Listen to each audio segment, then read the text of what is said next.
Now it's my honor and privilege to introduce our guest lecturer today. David R. Williams is the Florence Sprague Norman and Laura Smart Norman Professor of Public Health and Chair of the Department of Social and Behavioral Sciences at the Harvard T.H. Chan School of Public Health. He is also a professor of African and African American Studies and Sociology at Harvard. Previously, he served 6 years on the faculty of Yale University and 14 at the University of Michigan. Originally from St. Lucia, he holds an MDiv from Andrews University, a Master's of Public Health from Loma Linda University, and a PhD in Sociology from the University of Michigan. Dr. Williams is an internationally recognized social scientist focused on social influences on health. He's been invited to keynote scientific conferences in Europe, Africa, Australia, the Middle East, South America, and across the United States. His research has enhanced our understanding of the complex ways in which socioeconomic status, race, stress, racism, health behavior, and religious involvement can affect health. He's the author of more than 475 scientific papers, and he served on the editorial board of 12 scientific journals and as a reviewer for over 75 others. The Everyday Discrimination Scale that he developed is the most widely used measure of discrimination in health studies. He's received numerous honors and awards. He was elected to the National Academy of Medicine in 2001, the American Academy of Arts and Sciences in 2007, and to the National Academy of Sciences in 2019. He's also received distinguished contribution awards from the American Sociological Association, the American Psychological Association, and the New York Academy of Medicine. He was ranked as one of the top 10 most cited social scientists in the world in 2005, and the most cited Black scholar in the social sciences in 2008. In 2014, Thomson Reuters ranked him as one of the world's most influential scientific minds. He or his research has been featured by some of the nation's top print and television news organizations, and his TED Talk was released in April 2017. He was also a key scientific advisor to the award-winning PBS film series, Unnatural Causes: Is Inequality Making Us Sick? Please join me in welcoming Dr. David Williams.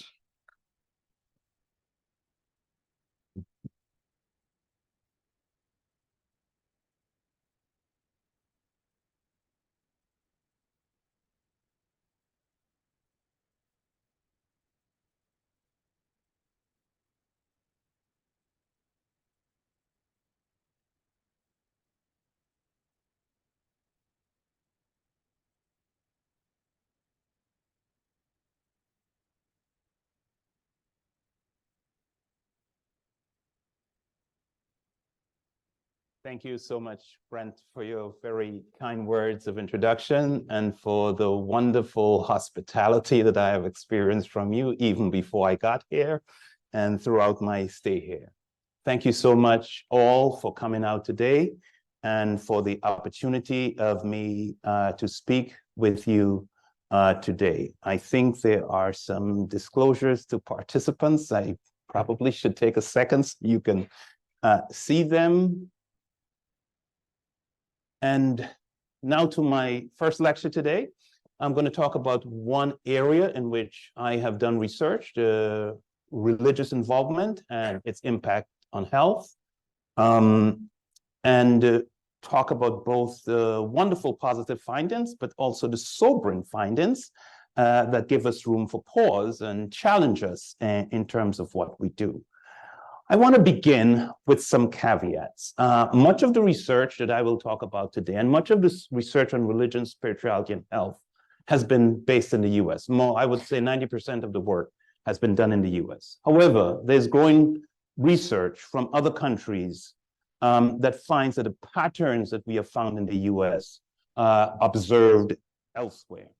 The other caveat I would begin with is most of the research on religion and health is focused on Christians. However, increasing evidence suggests that similar patterns are found in other faith traditions. Now, why would we even be interested in religion and health in the first place. And I want to let you know that early social scientists suggested that religion could, in fact, play a role in health. Emil Durkheim argued that social regulation, integration, and meaning provided by religious groups could be, in fact, health enhancing. William James, an influential early American psychologist, said that healthy-minded religion, whatever that is, could prevent certain forms of disease as well as science does, or even better. Sigmund Freud viewed religion as an illusion and mass neurosis, but nonetheless argued that religious ideas could reduce anxiety and serve as a source of consolation without which many could not endure life. And he indicated that the lack of religious belief could lead to chaos and additional mental anguish. Karl Marx is known as being hostile to religion. In the sentence, though, before characterizing religion as the opiate of the people, he stated that religion was nonetheless the heart of a heartless world and the spirit of a spiritless situation. So what has science actually found empirically about the relationship between religion and health? First of all, despite declines in religiosity over time, religious beliefs and behavior remain an important feature of life in many contemporary societies, including the United States. To illustrate that, I will share with you some international findings where the same question was asked in multiple countries. And here's the question: there is a God who concerns himself with every human being personally. Do you agree or disagree? And here is the percent of people in different countries agreeing with that statement. It's low in countries like East Germany and the Czech Republic, 8 and 16%. It's much higher in countries like Australia, 29%, Hungary, 29% in Australia, 31% in Hungary, 41% in Russia. And then look at this final column where you see it's very high, where the US is 68%. So 2/3 of Americans, but we're not quite as high as those in the Philippines, where it's 92% of the population in the Philippines. But the point is, as you look across a broad range of countries, you see a lot of people agreeing that there is a God who concerns himself with every human being personally. So religion is still very important in contemporary society. Finding number 2, the frequency of religious attendance has emerged as a strong predictor of better physical health and mental health. This is a review paper that reviewed multiple studies. I'll show you just 2 in the interest of time, that found that the evidence of any religious variable linked to health is strongest for the frequency of church attendance. Religious attendance associated with a strong, consistent, prospective relationship with a risk of mortality is graded. The more frequently you attend religious services, on average, the better is your health. Here is one example from Bob Hummer and colleagues.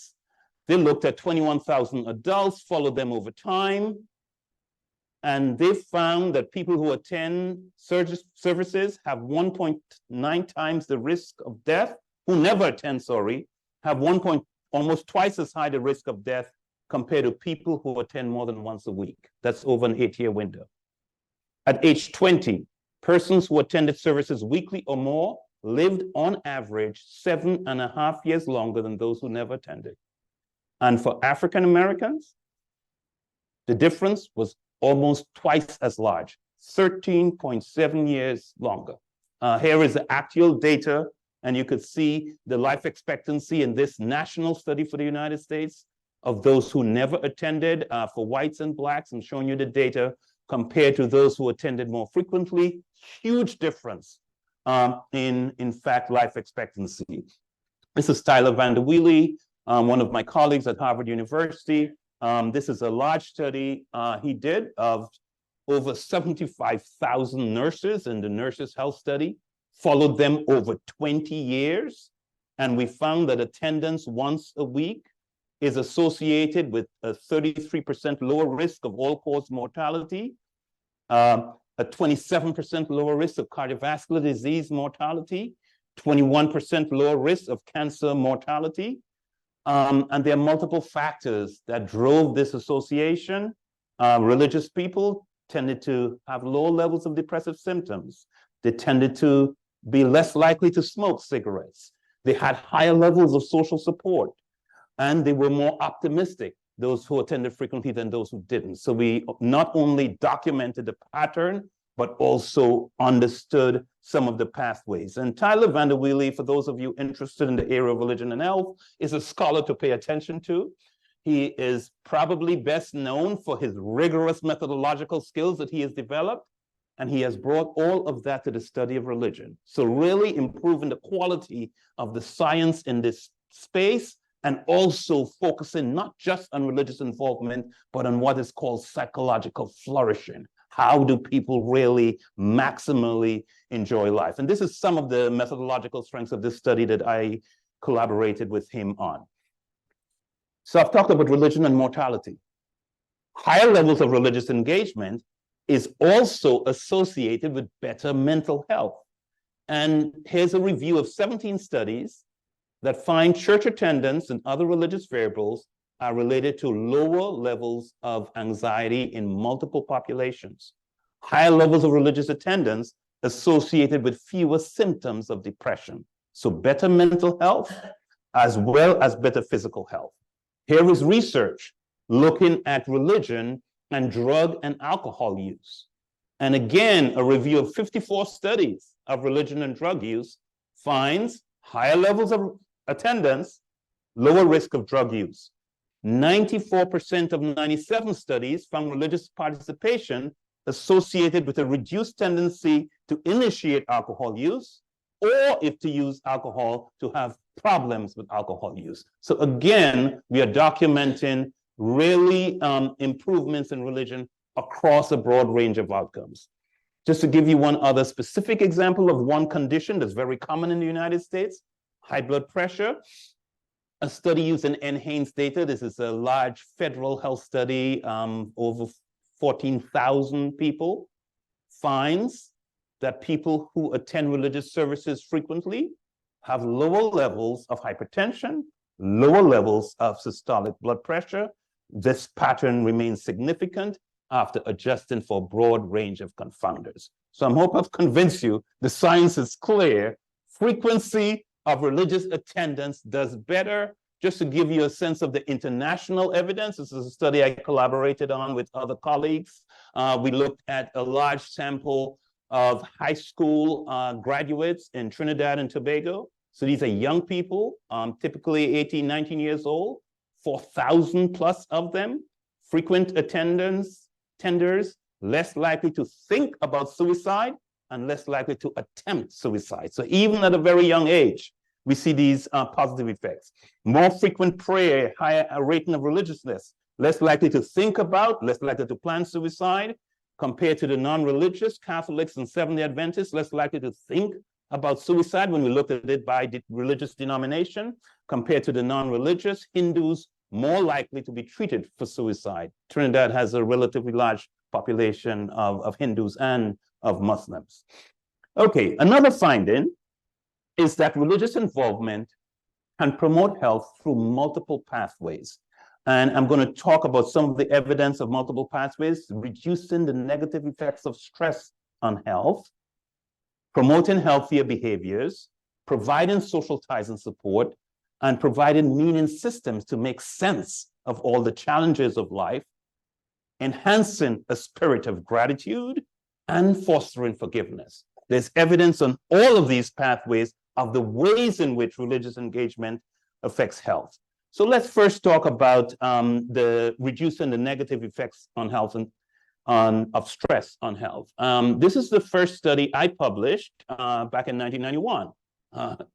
I lived in New Haven, Connecticut at the time and did a study with one of my colleagues, Jerome Myers, who had collected a large data set of adults in New Haven, Connecticut. We measured their mental health. And at baseline, there was no relationship between religion and mental health. But we followed them over 2 years later. 2 years later, we re-interviewed them, assessed what their mental health was then, but also assessed what were the stressors, and we measured 28 stressors, and what were the health problems. We asked them about 16 health problems they had experienced in the last 2 years. And what we found is that people who had experienced high levels of stress and more health problems had worse mental health 2 years later. However, among those who attended religious services frequently, church attendance reduced the negative effects of exposure to stress and of health problems on their mental health. It buffered, we call it a buffering effect. It literally buffered them from the negative effects of the stresses they had experienced. Here is another study, national data for the United States, national sample of African Americans. And what this study found is that African Americans who experience discrimination, it led to worse mental health. But there were 3 aspects of religious engagement that each of them reduced the negative effects of exposure to discrimination on mental health. It was the frequency of attending religious services. It was receiving support from persons at your place of worship, and it was seeking religious guidance in your everyday life. Each of these reduced the negative effects of the stress of discrimination on mental health. Another pathway, religious engagement can promote healthier behaviors. And I want to show you data that may be surprising to you because it's a sample, a national sample of high school seniors from across the United States. It's the Monitoring the Future study, national sample of high school seniors, public, private, religious institutions, all of them across the United States. And among high school seniors in America, this study found those who were religious were less likely to use pot, smoke cigarettes, drive after drinking, get into fights or hurt someone, ride with a driver who had been drinking, engage in binge drinking, carry a weapon to school. All of these behaviors were lower among those who were religious. And not only did they not do bad things, they did the good things we want them to do. Religious high school seniors were more likely than the non-religious to wear seatbelts, to eat breakfast, green vegetables and fruit, to get regular exercise, and to sleep at least 7 hours a night. And this is national data of high school seniors across all types of high schools in the United States. So religion, yes, is linked to behaviors in powerful ways. I want to give you another example. It's not just among the young people, it's among older ones too.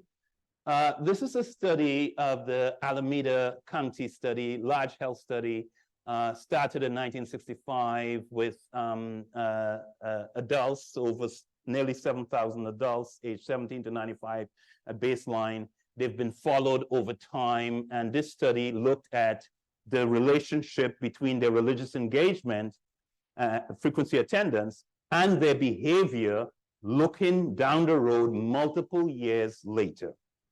And this is what it found. These are the odds. So people who were religious were 78% had a greater likelihood of quitting smoking, over 50% greater likelihood of beginning physical exercise over time, twice as likely to have were depressed at one point, stopped being depressed, 57% more likely to get and stay married, 62% more likely to increase their quality of personal relationships, 39% less likely to stop who were drinking, to stop heavy drinking. No difference on the medical checkups. So no, I'm speaking to an audience interested in health. There was no difference for getting their checkups, but you could see on so many other health behaviors, huge differences. Another pathway, religious involvement can provide social ties and, in fact, social support. Research finds that the quantity and quality of social ties is among the strongest predictors of health. This is a review paper from the journal Science written by Jim House, who was my advisor at Michigan. He specialized in the study of social relationships and health. and experiments with animals and humans finds that the presence of others can reduce the negative effects of stress. Like even if we experimentally induce stressful feelings in an individual, if you just put an individual in the room, just the presence of another person reduces the stressfulness of the event. But what the evidence is also quite clear, that the absence of social ties is strongly linked to overall death rates. And if you look at the relationship in national data for the United States between smoking cigarettes and overall mortality, that is similar to the relationship between being socially isolated and overall mortality. In other words, being socially isolated, not being connected to a network of support, is as bad for your health as smoking cigarettes. For optimal health, the science is clear. We all need somebody to lean on. And congregations are an important source of support. Research finds that congregation-based friendships serve as a type of extended family at all ages of life, but especially among the elderly. Church-related friends are strongly related, this is one study, to life satisfaction for elderly Blacks and accounts for the advantage and subjective well-being for older Blacks. This study found that older Blacks had higher levels of psychological well-being than older whites, and it was completely accounted for by the higher levels of religious engagement. Support from church members provide important benefits to both African Americans and whites, another study. Religious involvement can also provide meaning systems that help us to make sense of the challenges of life. Here is one study, a striking study, that looked at 210 patients, all of them very ill. 1/3 of them with cancer, COPD, coronary heart failure.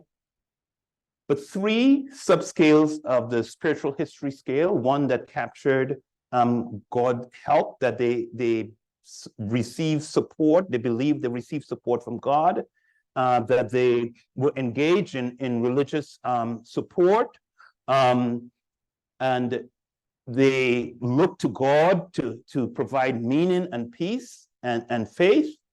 All higher levels of these systems of making sense of the stresses they face reduced the negative effects, reduced the levels of anxiety and depression in these very ill patients. Negative religious experiences, though, produced more anxiety and depression, those who had these negative experiences. I'm going to come back to the negative experiences in more depth. For patients facing serious illness, regardless of the diagnosis, a sense of meaning and purpose, that God was at work in their life and was helping them through this struggle, was linked to enhanced health. A study of a probability sample of adults in Chicago. This is a study I was involved with when I was at the University of Michigan. A probability sample of 3,000 adults. These findings are generalizable to the entire population of Chicago. And what we found is that persons who scored high on religious meaning, that is, who agreed with, I have a sense of purpose and direction in life, and who disagreed with, I'm not sure that my life adds up to much, and disagreed with, I have trouble finding peace of mind. So it's the positive sense of purpose in life. Adults who viewed their life as having this high sense of meaning and purpose had markedly lower levels of anxiety and depression symptoms than those who demonstrated a lack of meaning. Intriguingly, there's not a lot of work on this topic, but I want to tell you about the work of Ken Pargament. He's done important work on religious coping, but he has also highlighted that we as researchers have not studied enough the role of the sacred and viewing things as sacred, the difference it can make in our lives. And this is from a review paper he wrote. summarizing that people who view their work as a calling, as opposed to just a job that pays the bills, miss fewer days at work than those who view it just as a career. People who view the environment as sacred give more funds to environmental causes. Young adults who view their bodies as sacred engage in more healthy practices like wearing a seatbelt, lower use of alcohol and tobacco, getting adequate sleep, avoiding overwork. Women who viewed sex as sacred report greater pleasure and satisfaction from having sex. Students who see their body as sacred are more satisfied with their physical appearance and more confident in controlling overeating. Adults who see marriage as sacred, that predicts higher marital satisfaction than spouses who view marriage as important but not sacred. Couples who view their marriage as sacred, another study, have less marital conflict and less verbal aggression. Parents who see parenting as sacred report more consistent parenting behavior and less verbal aggression to their children. So a broad range of positive benefits linked to viewing some aspect of life as sacred. A deeper diving into the sacred is, are there health benefits to sacred time? And there is work looking at the Sabbath and the observance of religious holidays. So here's a study done in Israel. Intriguingly, the week has 7 days. Saturday, the Sabbath, is the 7th day. Deaths decline every day in Israel as the Sabbath approaches, with the fewest deaths on the Sabbath. This pattern is evident only for Jews living in Israel. It's not true for the Arab population in Israel,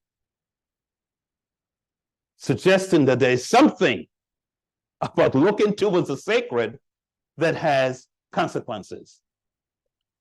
This is a study of over 5,000 Seventh-day Adventists from across the United States that found those who were more adherent, more faithful in keeping the Sabbath had better health, better physical health, and better mental health than other Seventh-day Adventists who were just not as faithful in keeping the Sabbath. The association between Sabbath keeping and physical and mental health in this study operated through 4 pathways. Those who kept the Sabbath faithfully reported higher levels of support from persons at their place of worship. They more likely to report that they looked to God for strength and guidance in dealing with the problems of life. And those who faithfully kept the Sabbath ate better, had better nutrition, and were more frequently involved in getting regular exercise. So there were multiple pathways associated with the higher levels of Sabbath keeping. Among many Protestant denominations who do not keep the Sabbath in the way Seventh-day Adventists do, there has been enormous interest in recent years in promoting, especially among the clergy, what they call keeping one day of the week as Sabbath. So there are these Sabbath keeping workshops encouraging clergy to reduce their stress by keeping a weekly Sabbath. These workshops don't focus on keeping Saturday as a Sabbath, but on finding one day in the week reserved to pray and to play. Activities can include rest, spending time in nature, disconnecting from work and other tasks, and instead connecting with loved ones and with God. Sabbath keeping viewed as a time to help people focus on what is important in life and to take a break from mundane tasks. And the research is suggesting this is relatively a new phenomenon, but the research is suggesting that increasing Sabbath keeping is linked to better mental health among those clergy who practice this. Intriguingly, there's also a body of research that indicates that religious holidays, especially among the elderly, may serve as important milestones that literally affects how long they live. So Christian respondents are less likely to die in the 30 days before Christmas and Easter. It's almost like they're old and they're getting frail, but they want to wait until after the Christmas or after Easter before they go. Studies also reveal observant Jewish respondents are less likely to die in the 30 days before Yom Kippur and Passover. No differences among Christian respondents for the Jewish holidays, and no differences among Jewish respondents for the Christian holidays. So there's something about your belief system and those special days that seems to impact your health. Respondents in the last year of life retain religious practices and feelings, and these seem to be important in terms in promoting their life. I want to talk about another pathway. This is relatively new, but there's a lot of research and a lot of clinical work in the space of gratitude. Just to illustrate it, here is one of the early studies, a study of 186 heart failure patients. Gratitude was associated with better sleep, less depressed mood, less fatigue, higher self-efficacy to maintain cardiac function, and lower inflammatory biomarkers. Importantly, within the space of gratitude, what researchers are finding that a gratitude intervention with sick patients leads to, in fact, improved health.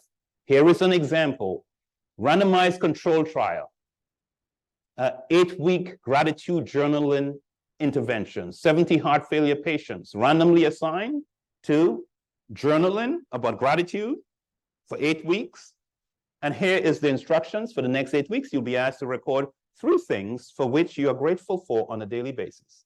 So every day, just write down 3 things you're thankful for. And I'm just giving you one study. There are literally probably more than 50 studies looking at gratitude interventions now, and find that people just keeping a record, writing down the things they are grateful for on a daily basis leads to, in fact, improved health.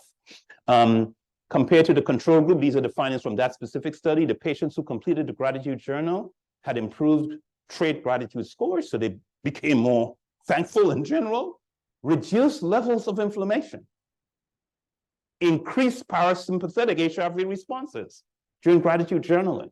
So it's literally affecting them physiologically, just being thankful and keeping a record of the things they're thankful for. Religious involvement can also foster forgiveness. This is a book on forgiveness and health. I'm one of the editors of this book, along with Lauren Toussaint. I'll show you a picture of Lauren. I'm very proud of him. I had Templeton Foundation had a campaign on forgiveness research, and I was one of 40 projects when I was at Michigan, did a national study looking at the relationship between forgiveness and health. And just when the data were collected, Lauren Toussaint joined me as a postdoctoral fellow. And for the last 20 years, the only thing he has studied is forgiveness. So he's been a major figure in the field of forgiveness and health, and has done even interventions. There've been studies taking couples who are having marital difficulties and doing a forgiveness intervention. Not only improves their health, but improves their marriage.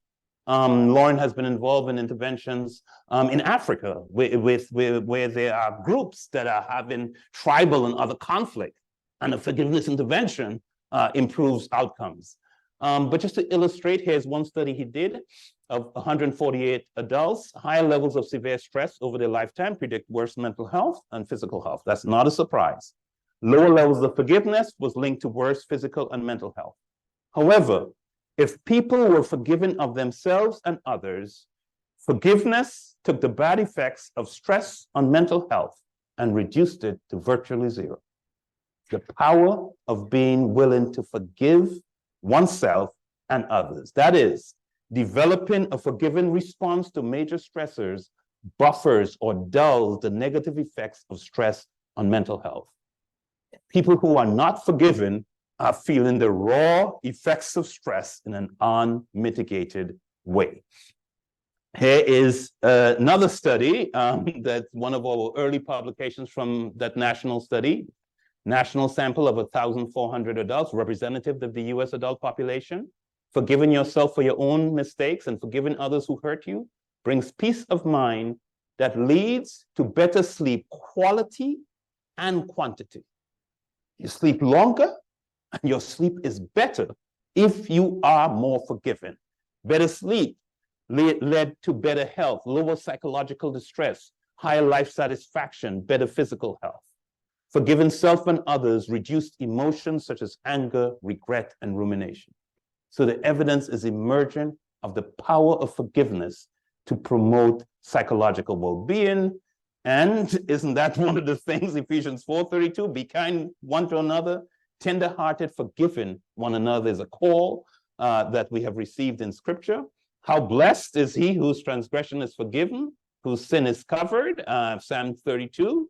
These are thoughts from Scripture that suggest there are really great benefits to forgiveness. And Anne Lamott said, not forgiven is like drinking rat poison and then waiting for the rat to die. But the evidence is in fact confirming that to be true. Now, I want to talk about the fact that I've shared with you all kinds of wonderful positive findings. But religious involvement, the evidence is showing, can have positive and negative effects on health. So I'm going back to the study in Chicago I mentioned that we did several years ago. And we looked at ways in which religion could be positive or negative. I talked about the benefits of church attendance, but do you know it matters whether you receive those benefits or not as to why you go to church? We talked about religious support from congregations, but not all congregations are supportive. What happens when you encounter criticism and workload? And religious coping, using religion to make sense and meaning out of life. What happens if you use religious ideas to cope, but in a way that is not helpful? So in this study, we looked at what we call social attendance beliefs and spiritual attendance beliefs.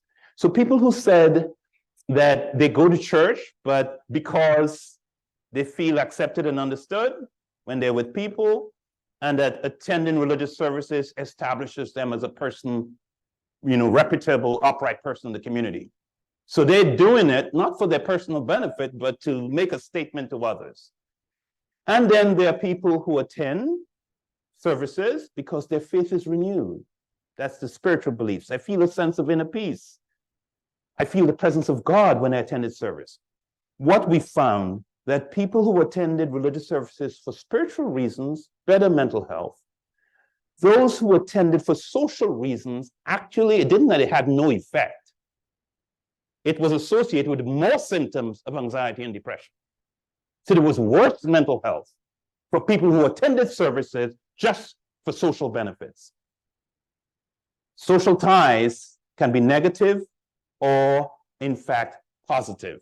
Religious engagement can be a source of social relationships and support. Here is a typical example was if you had a problem or were faced with a difficult situation, how much help and comfort would the people in your congregation give you? And we thought high levels of emotional instrumental support from members of one's congregation, this is the same Chicago study, is linked to better health. So if you've been supported by your congregation, your health is better. But we also asked, how often are people in your congregation critical of you and the things you do? Higher levels, the same study of congregational criticism was associated with poorer mental health, worse depression symptoms, higher levels of depressive symptoms, and anxiety symptoms. And then I want to talk about religious coping. Here is positive religious coping. I work together with God as partners. I look to God for strength, support, and guidance as a way to cope. But there's also negative religious coping. People could be dealing with problems in life and said, I feel God is punishing me for my sins or lack of spirituality. Or because I have this problem, I wonder if God has abandoned me. People who score high on negative religious coping was linked to more mental health symptoms. Their mental health was, in fact, worse in our Chicago study. And that study is consistent with a larger study, well, not particularly large, not larger, but an earlier study that Ken Pargament had done. They looked at 596 medically ill patients. And what they found, these patients were very sick. Those who reported negative religious coping because of their illness, they wondered if God had abandoned them. They questioned God's love for them. They decided that the devil had made it happen. They had an increased risk of mortality, more likely to die if they were making sense of their health crisis by what we call negative religious coping, believe that it reflected God's abandonment or they questioned God's love for them. Now, I've talked about all the positive benefits of religious attendance. I must tell you that there is some research that suggests that religious attendance can have a negative effect on an important risk factor for health. And that is, this is the cardiac study, a large study cohort followed over time. I've been working with the cardiac data as well. And these are people followed for 18 years and have looked at their religious attendance. And what it found, people who attended religious services frequently over this 18-year period, more likely to become obese. Here is the relationship between the rate of obesity among those who never attended religious services. You see the lowest rate. And as the frequency of services increase, obesity risk increases. I call it the church potluck effect.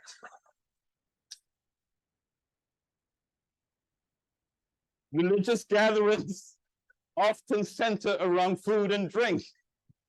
And maybe it's a message to religious congregations to look carefully at what you serve. It's great for people to come to services, but we don't want them. Religious congregations have an opportunity to promote healthy nutrition and to promote physical activity. So that's an important take-home point. One last point. In my next lecture, I'll talk more about what some churches are doing in that space. But one other point I want to talk about that's also troubling is the relationship between religion and prejudice. How are the two phenomena related? Research has consistently found, and I'm going to show you some of the evidence, that religious people in America, most of the studies have been in the US, tend to be more intolerant than the non-religious. Give you one example. This is a study I did with other colleagues, national data for the United States, general social survey, very respected. We added these questions to it. We looked at people. We asked multiple questions, but in terms of characterizing religiosity, we asked people on a scale of 1 to 10 how religious they were. We also asked them how spiritual they were. And 52% of all adults in America ranked themselves as very high on religiosity and spirituality. And those people who ranked high on religion and spirituality did better on a number of domains.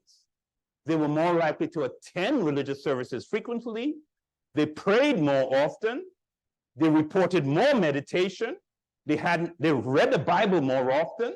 They had more daily spiritual activities than any other group.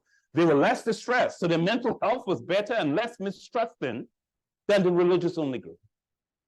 However, the spiritual and religious, there's 52% of adults who did so well in all these other domains. They had the highest levels of intolerance among Americans. And we asked them about tolerance towards atheists, towards racists, towards militarists, towards communists, towards homosexual.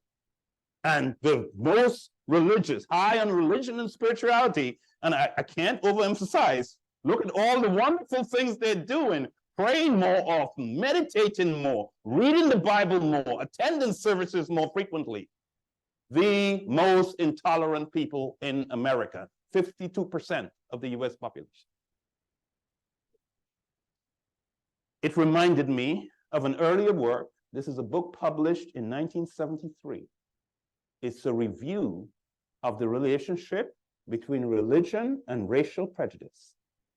And the book was entitled Bias and the Pious. I didn't make this up. That's the title of the book. Early research found that religious people in America were more likely to be racially prejudiced than the non-religious. The more frequently they attended services, the more prejudice. The greater the orthodoxy of religious beliefs, more prejudice. Like, for example, those who believed that the Bible was the inspired word of God, more prejudice than those who didn't. Those who believed in the virgin birth of Jesus, more prejudice than those who didn't.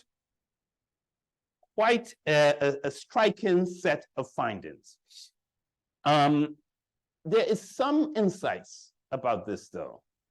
There is more recent research that says the type of religious orientation matters. And the research you can characterize people who are very religious into two groups. The extrinsically religious, these are people who see religion as utilitarian, as rules-oriented, as legalistic. It's often driven by a desire to get external benefits from being religious, security, status, self-justification. And that the extrinsic religious folks are distinguished from the intrinsically religious people. Intrinsically religious people are people for whom their religious beliefs are personally meaningful. They are integrated into their worldview and is a central motivating force affecting all aspects of their lives. And what the research finds, if you take very religious people and distinguish these two groups, extrinsically religious people are more racially prejudiced. Intrinsically religious people are less racially prejudiced. So it's the type of religious engagement. One of the tragedies is that in the general population, more people tend to be extrinsically religious than intrinsically religious. And here is other work. Some types of religious beliefs and orientations lead to rigidity in thinking, prejudice, and intolerance. So what they find that seems to be the driver of the greater prejudice is the rigidity in thinking. And this is what researchers call a fundamentalist orientation. They're not talking about theological fundamentalism, but a psychological fundamentalism. It's a belief, a rigid, closed-minded view in which the individual believes his or her religious beliefs are absolutely correct. That is predictive of higher levels of prejudice. What seems to be important is not the content of the religious beliefs, but the inflexibility within which people hold their beliefs. They believe they're absolutely correct. There's nothing more for them to learn. I like to tell people the path of the justice is a shining light that shines more and more. So we don't know everything. You can trust what you know, but realize that there's opportunity to learn more. And it's those religious people who feel they have it all, have their act fully together, that leads to a rigidity, a closed-minded worldview that is associated with greater prejudice.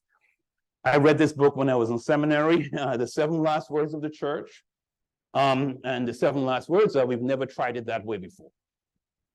And it's people who feel they've got it all and they don't need anything else, is what is associated with the worst outcomes. I think this data suggests there's an opportunity within religious institutions and organizations to enhance mental health. We need to maximize opportunities for religious congregations and communities to become supportive, close-knit villages that enhance mental health and well-being. In today's society, many don't have ties to close-knit groups. They may participate in clubs, service organizations, organized sports, other community activities, but they fail to fully create an image. Religious groups share core beliefs, meet regularly, have a shared commitment to meet each other's needs, provide and enforce a framework for acceptable behavior. Churches are uniquely positioned to provide social support. In fact, Ezra Griffith was a psychiatrist I worked with, African-American psychiatrist when I was at Yale. He has done work studying religious services and arguing that in the Wednesday night prayer meeting of the Baptist churches in New Haven he studied, all of the elements that exist in an encounter between a client and a clinician exist within the liturgy of the religious services. So he's argued that religious services are an alternative form of therapy. So there are possibilities there, but they have to be encouraged and facilitated. Bottom line, I'm suggesting, following the example of Jesus, Christians should be known for being welcoming and accepting of all God's children, consistently demonstrating love, caring, and kindness to all, whether we perceive them as lovely or unlovely, like us or not like us, deserving or not deserving. And that's a challenge for religious leaders today. There's a lot that can be done. And I remind you, you know this, that a new commandment, Christ said, I give unto you, you love one another as I have loved you. So this findings about religion and prejudice and so on is disturbing. By this shall all men know ye are my disciples, if you have love one from another.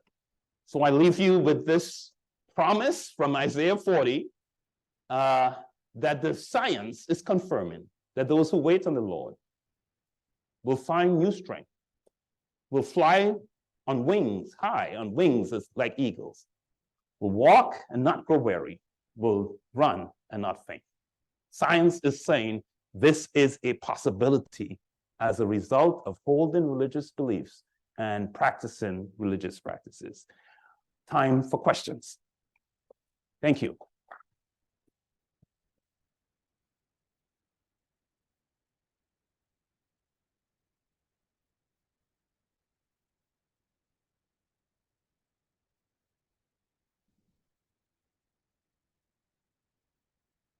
Sir, what is your name again? David Williams.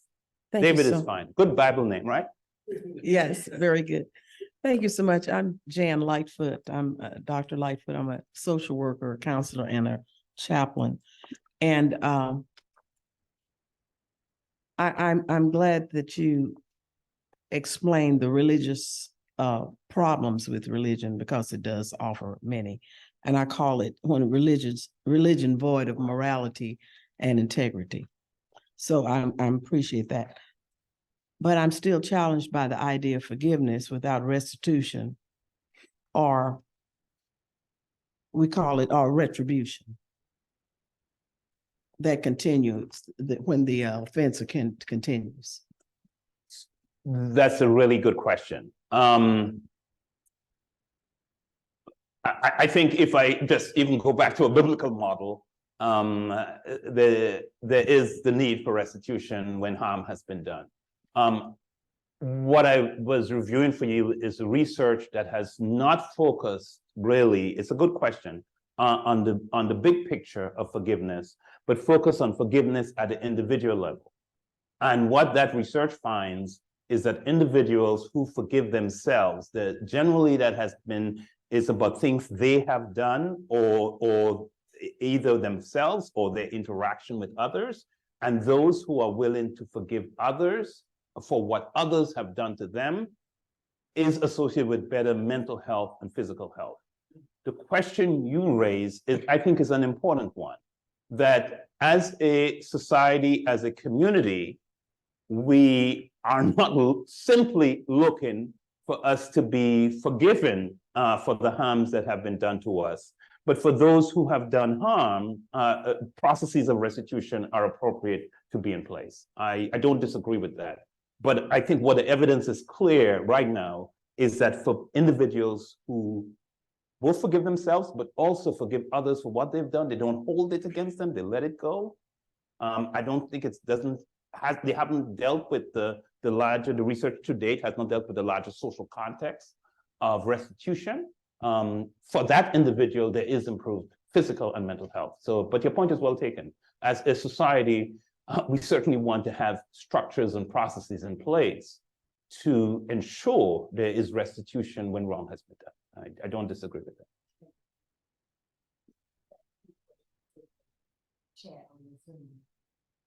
Should we take one from the Zoom? Yes. All right. So the first question is, have you ever considered that those who attend church weekly or in the demographic that is already at risk for obesity, whether or not they attend church?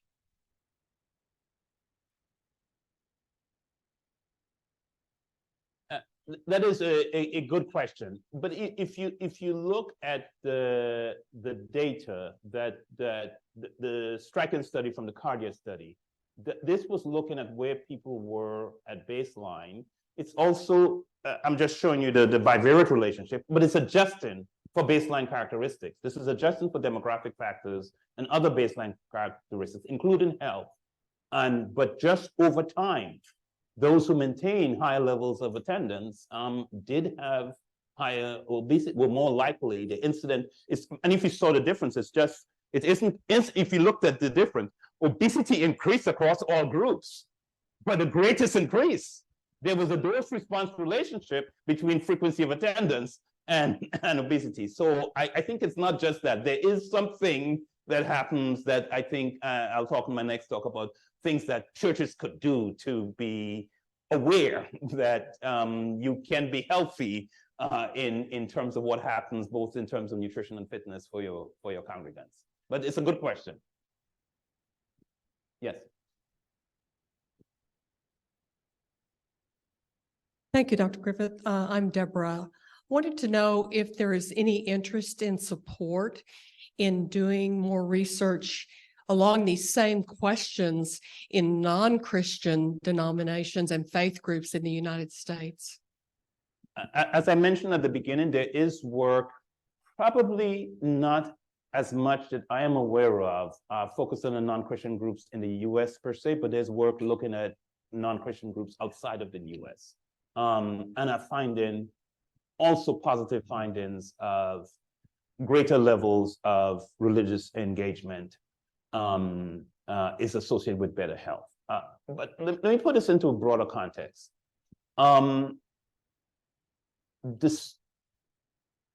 There has been historically a bias within the scientific community for studying religion.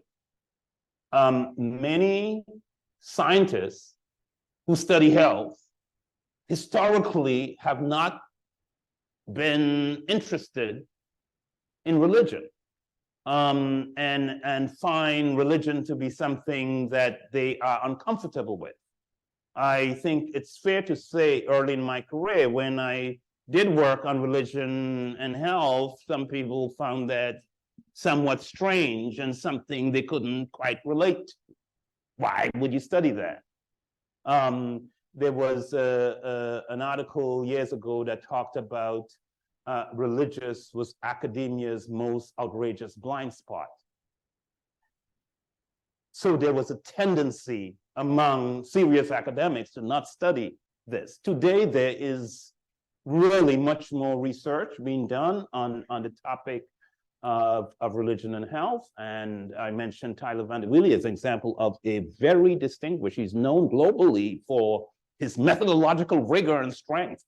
I was in Australia and someone knew I was a colleague of Tyler Van der Wiele, and they said, I would want to just meet him someday because his work is so important. Not his work on religion, they were talking about just his work on the rigor of scientific study. And now he has devoted all of his attention to looking at religion and health. So what I'm saying is we have moved to a stage, put it in the context of, this was an area that was taboo. It was strange for you to be studying religion. And now there is such a groundswell of evidence that more and more researchers are studying it. So I think we will get there, but everything has its own evolutionary process at one level. Yes. Dr. Williams, first, thank you. Just wow. I am so pleased to be here today, and I have already learned so much. Thank you. I'm wondering, when we moved into the demographics of the religious and spiritual, what was the size of that group? Remember, those who scored high on religious and spiritual, this was a general social survey, national sample of the US population, 52% of all American adults Right. were high on religion and spirituality. I'm curious about the total number of people. that the 52% came from? If you know, I can. Oh, it was, I think we did a split ballot of, so it was probably around 1,600 adults was the probability sample. Thank you. But representative of the US population. Thank you so much. My husband and I have many conversations around these kinds of things, and he's picked up on my scientific questions that I'll ask him.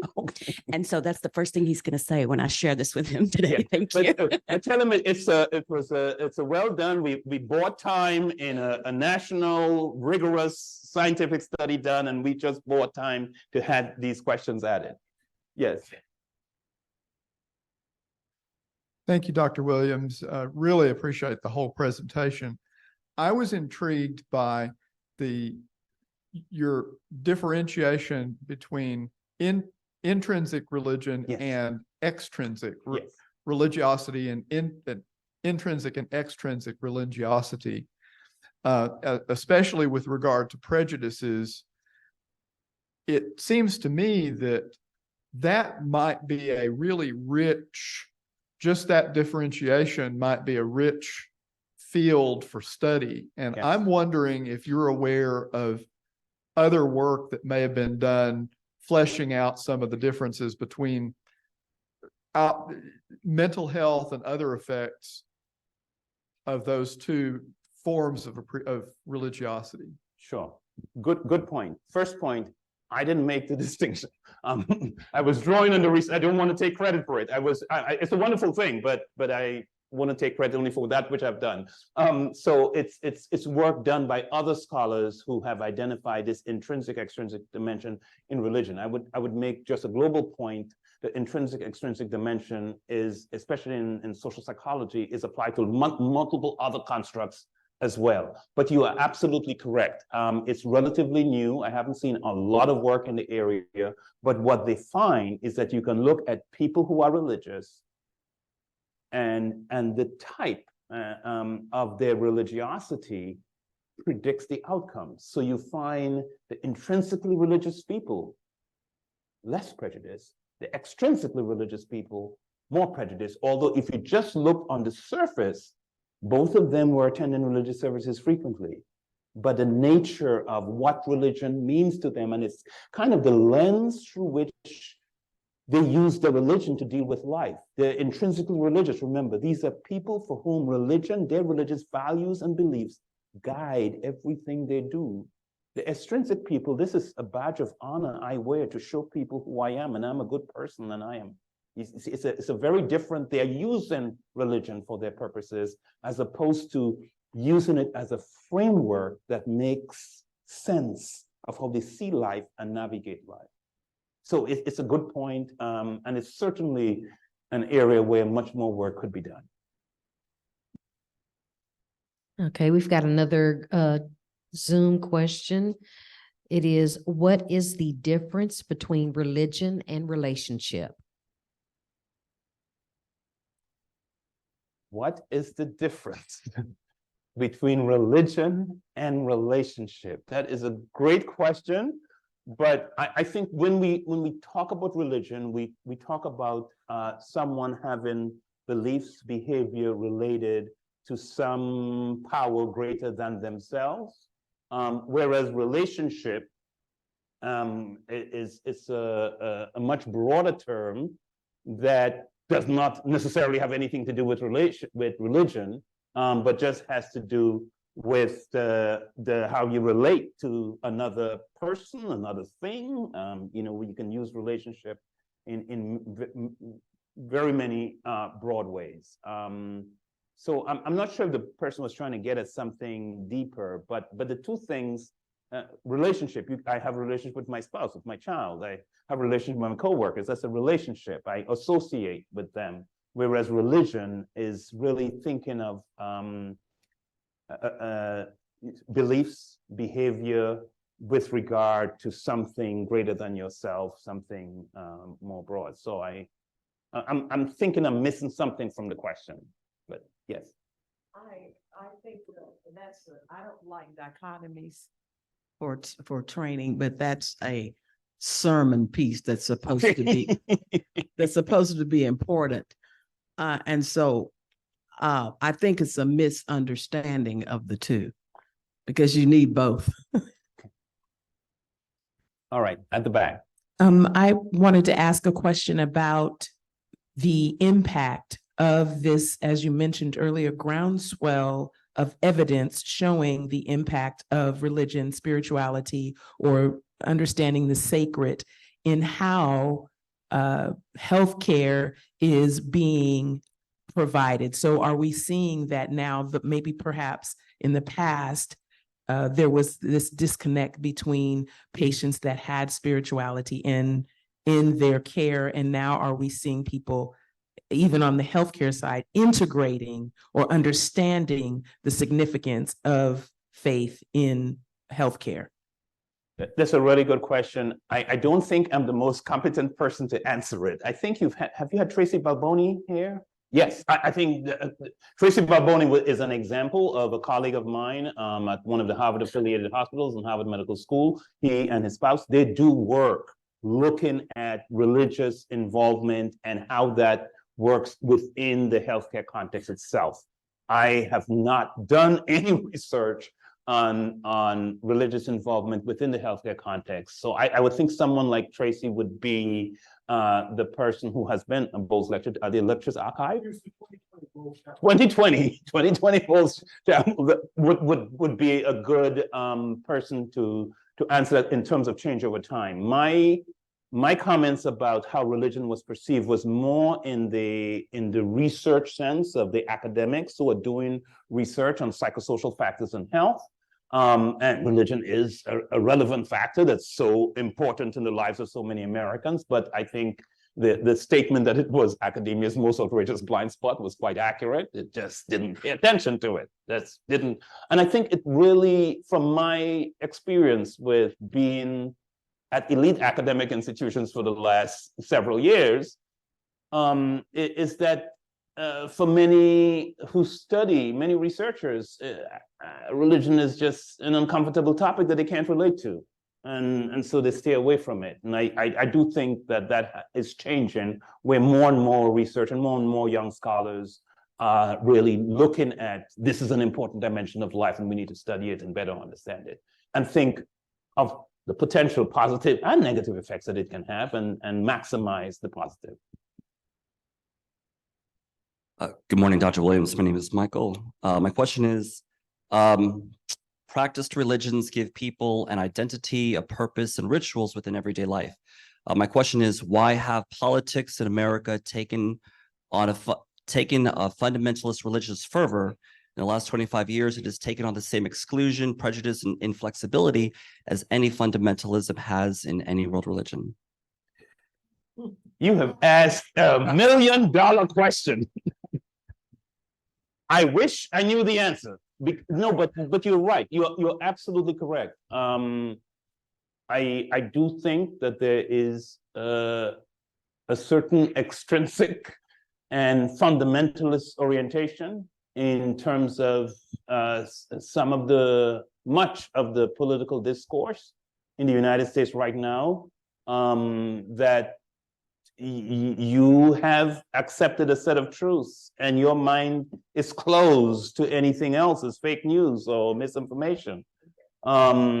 So how we got there, it's a good question. No. It's a really good question. How did we get there? And you are correct as well. What little I know, I'm not an area of, I don't study political behavior per se, but a non-trivial proportion of this fundamentalist orientation within the political sphere is driven by many religious people.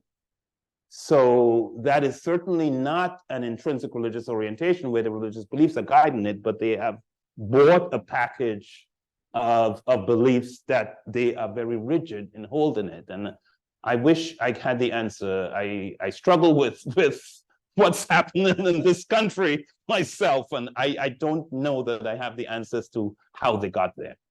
But you're right, it is a fundamentalist belief. I see a hand as if you haven't part of the answer. No, it was right in response to my not having, which We all want to be enlightened. Thank you, Dr. Williams. My name is Emmanuel. I'm not responding to that. Oh, okay. I Question. thought you were. No, sir. I am concerned about the statement or the information you gave, the benefit of the observance of a Sabbath rest. A research was done with people in Israel, the Jews in Israel. Yes. And they And also discovered- Seventh Adventists in the said that US. in the US also. So my question is this, does this benefit to health, is it only linked to religious people, or people who are non-religious can also observe some rest and also enjoy similar benefits? It's a really good question. From a empirical point of view, I cannot answer it directly since I don't think there has been those studies.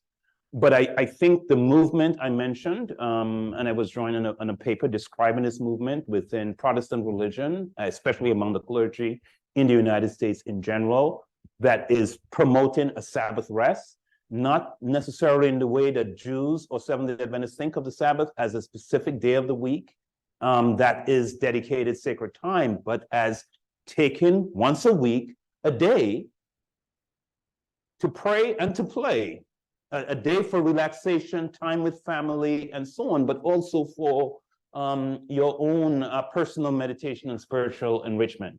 And there's not been a lot of work yet on that, but there's some initial work that finds, yes, that does lead to better health for clergy. So the general strategy of, call it a weekly mini vacation, within the stressful world in which we live, everything else I know would suggest that, yes, that would lead to better health without religious content, for example, because individuals are taking time out and taking a break from the frantic pace of life that we encounter a lot. I personally keep the Sabbath, and it is for me a major source of relaxation and a break from the stress of life. There's so much on my plate. I could work 24 hours a day every single day. So the fact that I observe the Sabbath gives me that permission to drop everything and take a 24-hour vacation every week. It makes a difference for my life. So I think there is that potential, yes. There's questions, one here and one online at least.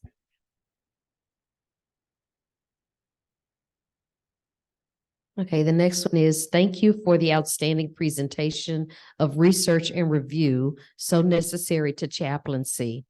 How would you recommend faith communities include healthcare institutions to partner in the efforts of building villages? Good question. I will give an example in my next talk about what a dramatic example of what a healthcare system can do to address the challenges of disadvantaged populations more generally. But I mean, I think faith communities are important in the community. They often are a voice of conscience and a voice for justice in society. I think healthcare systems are, in many communities, healthcare systems are the largest employer. A cornerstone of the economic well-being of the community. And healthcare systems legally have some responsibility, but also interested in what they do, what they can do to promote community health. And I certainly think that the voice of faith leaders can play a role in calling healthcare systems to do more. But I will give the details of one example. The Rush University Health System in Chicago is one example in the US that is remarkable in terms of the radical commitment it has made. They've moved from a focus of saying we are about delivering high quality medical care to say we are in the business of improving health in our community. And if you now have focused all of your resources on improving health, you certainly want to ensure you deliver high quality care to everyone, but then you have taken on a much broader mandate. And I think with the examples like that, faith leaders can encourage health systems leaders to make a larger commitment. Yes.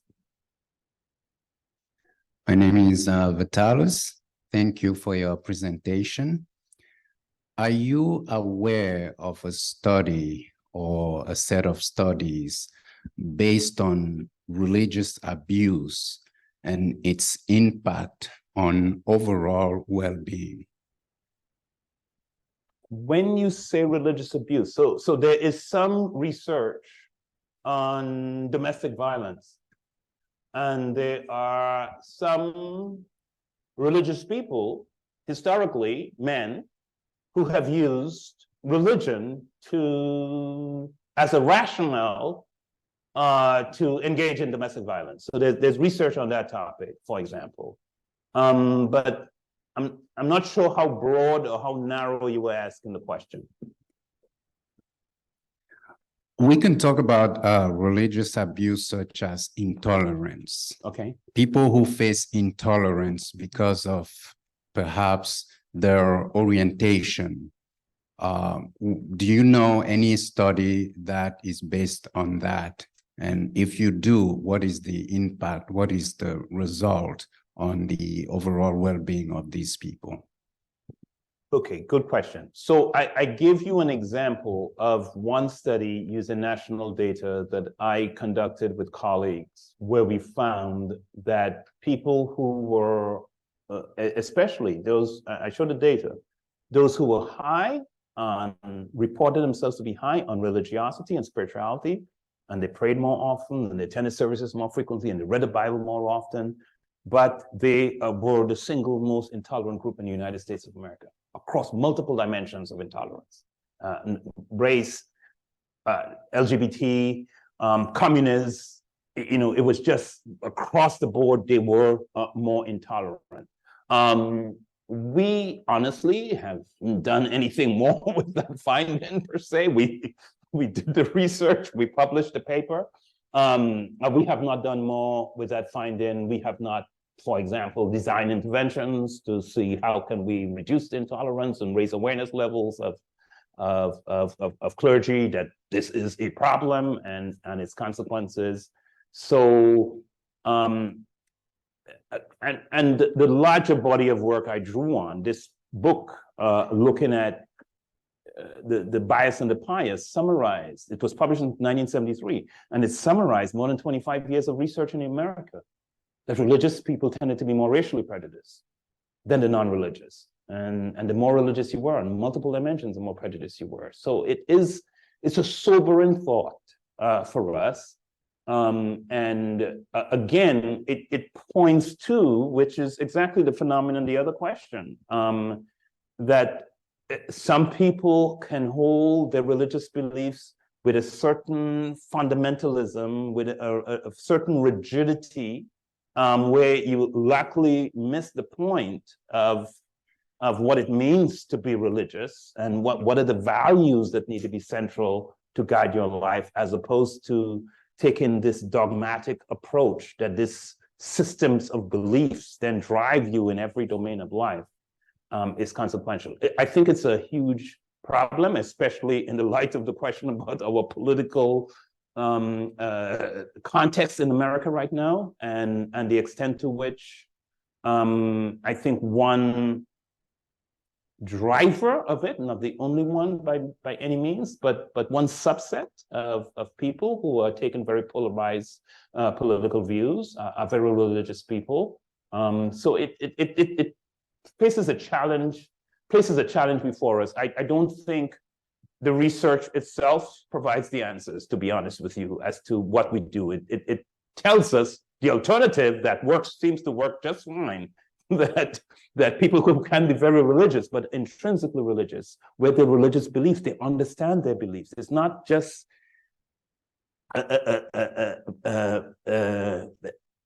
it's not just beliefs that that exist, but the beliefs that drive their lives and their decision making and how they think of life and how they view others, that leads to less intolerance and less prejudice. And exactly how we get there, I would say the science doesn't tell us, but I would come to the clergy and those who work within that space to say, but seriously, how do we raise awareness levels of individuals and really point them to what does it really mean?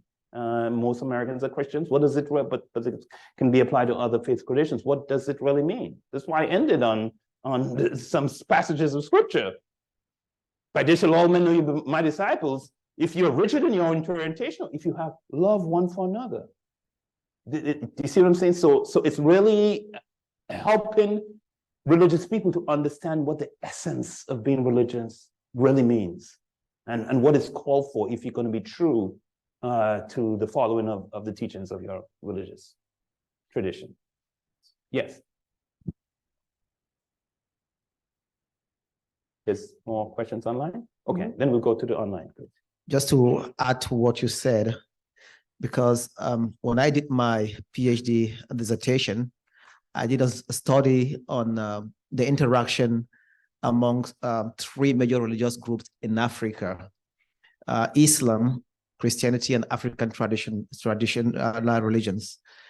And I was looking at the pattern of behavior and the changing pattern of behavior amongst them, the intolerance that has been perpetuated for some ages now, and trying to find out what has been the cause of the change, because I discovered that in the time past, it has not been so.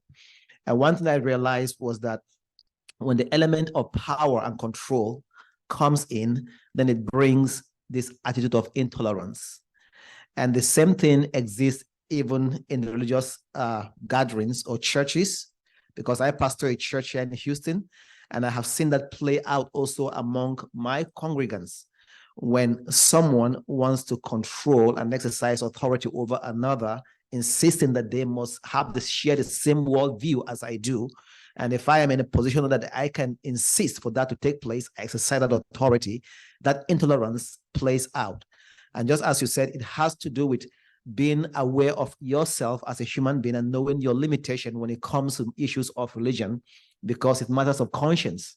So that element needs to be emphasized, that no matter how powerful you feel you are, these are matters of conscience, and you have to respect the other people's conscience. Thank you. Thank you. Very insightful. We're almost out of time, I think. Do we have time for one last question? One more question from online. Okay, this one asks, please speak about opportunities for congregational enhancement and growth through involvement in social determinants of health. I think the next presentation will deal with that in some more depth. Thank you so much for the engagement and wonderful time.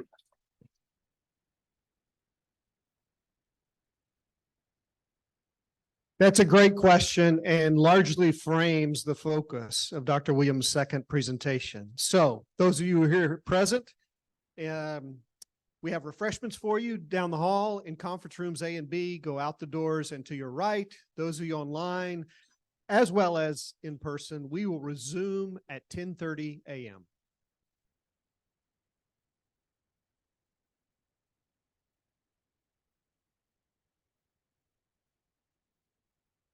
Please make your way back in and take your seat. The time for us to resume has arrived. I want to keep us on schedule because I want to make sure that we're respectful of your time and get you out of here as promised. So please join me in welcoming Dr. Williams back to the stage for his second lecture.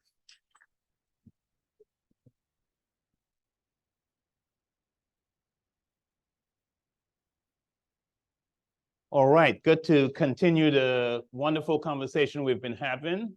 I shifting gears to talk about challenges that are faced in communities across this country and about a role that religious organizations can play. And certainly that can include, it says, local congregations. There'll certainly be opportunities for healthcare systems as well. in terms of what the opportunities are. But I think to really, before we get to a focus on what are the ministry opportunities, I want us to have a clear sense of what the underlying challenges are.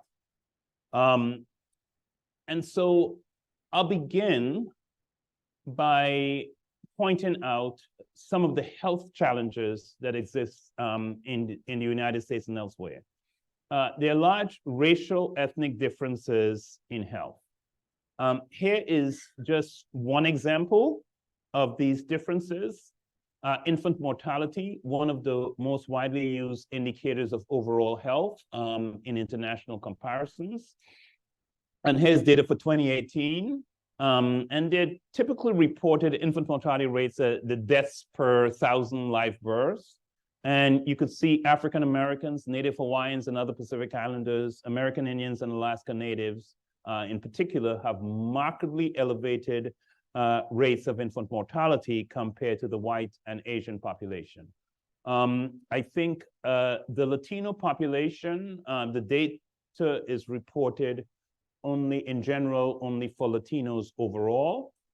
But for virtually every health outcome, if we break out the Latino population by US-born versus foreign-born, the US-born Latino population has health outcomes much worse than that of the foreign-born population. I'll give you an example. I talked about a study we did in Chicago years ago. That study was roughly about a third, the population of Chicago, about a third white, a third African-American, a third Latino.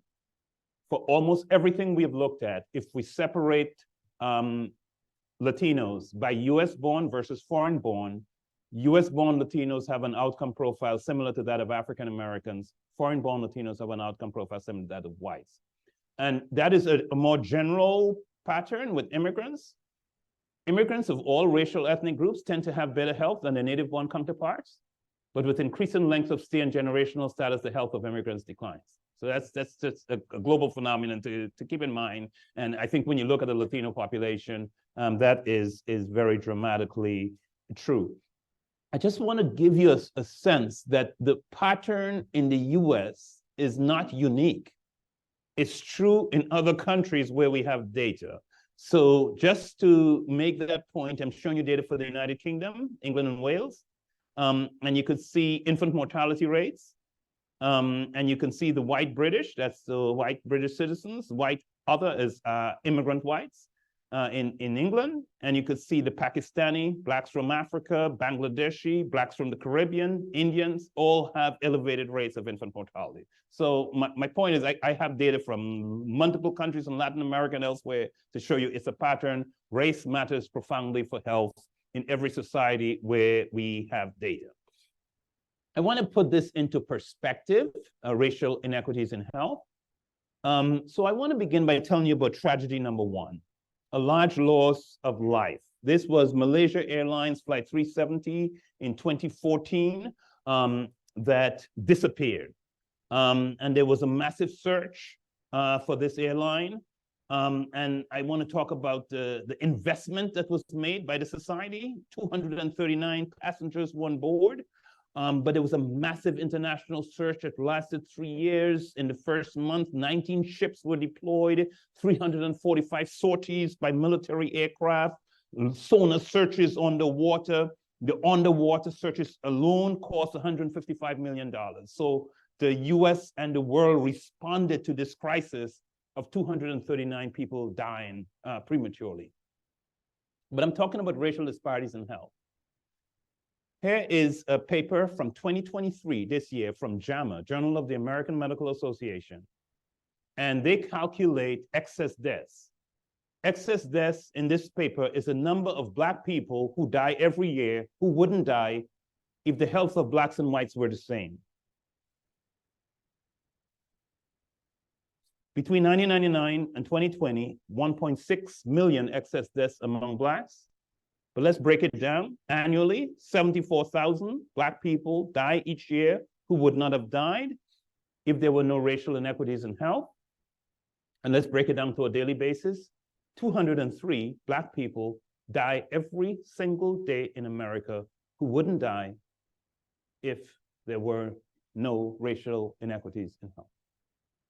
What are we doing about that dramatic loss of life prematurely? Racial inequities in health.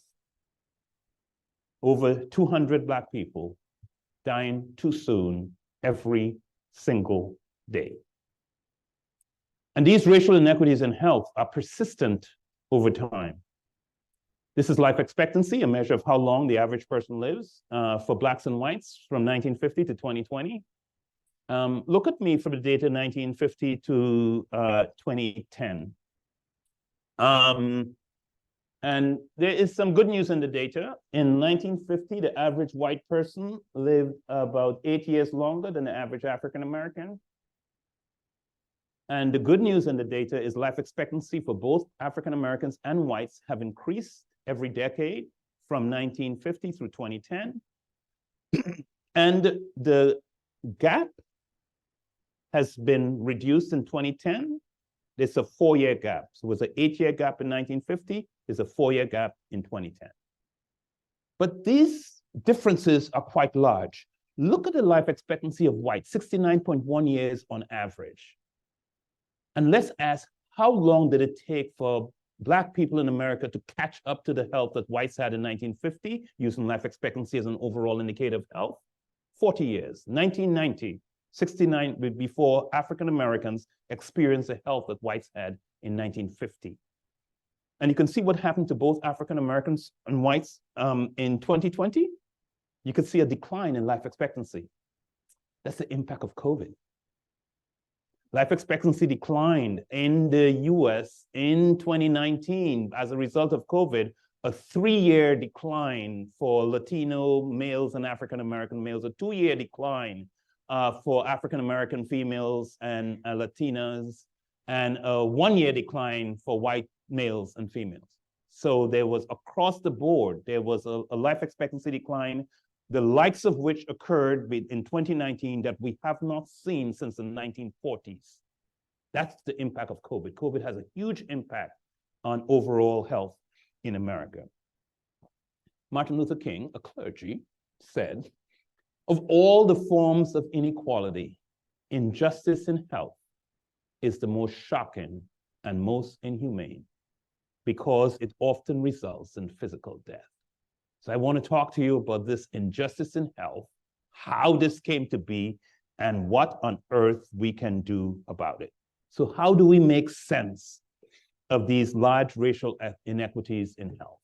Well, first of all, there are large racial differences in socioeconomic status. I'm a sociologist, and I learned Sociology 101. Socioeconomic status, whether measured by income, education, occupational status, poverty, or wealth, is a central determinant, not just of health, but of the distribution of valuable resources in society. Let me give you one example you might not think about. The SAT test, the Scholastic Aptitude Test. Some are calling it the Student Affluence Test. Why? Because of the strong relationship between SAT scores and family economic resources. This is national data for the United States. SAT scores by family income. And you can see from households less than $20,000 in income to households up to $200,000 or more in income. What do you see? A graded relationship. Every higher level of household income is associated on average with higher SAT scores.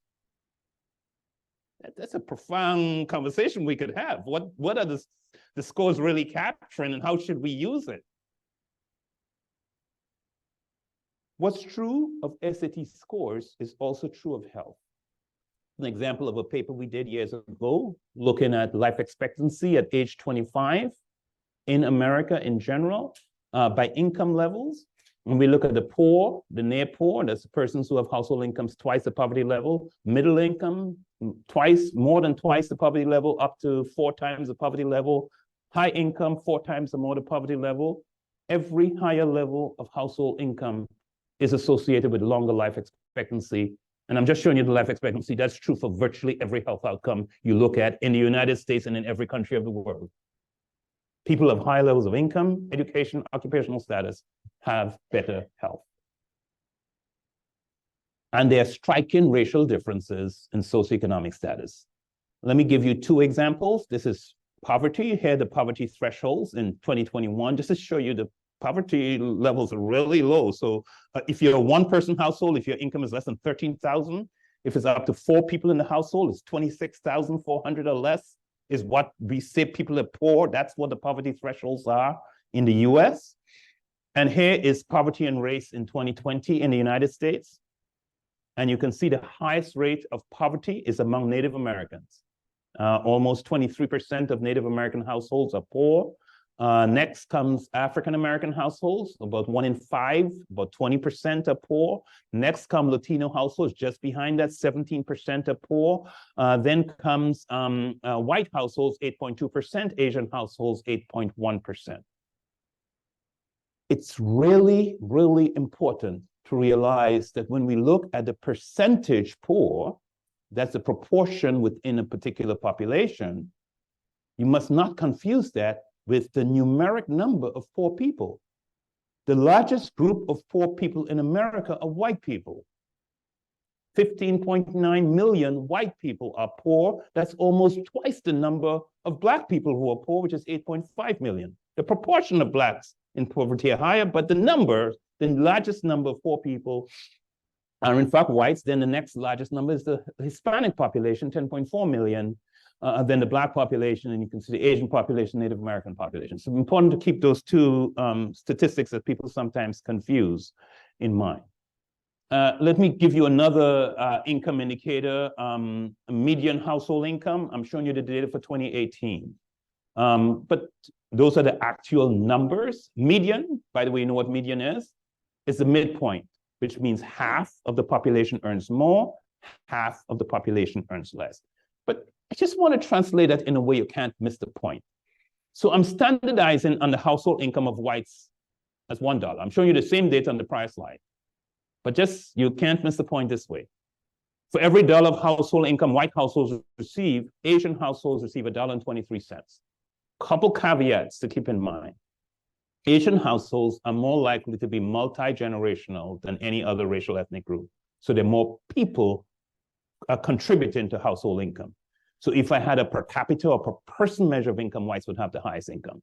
Second, Asian households have the highest levels of education of any racial ethnic group in the United States.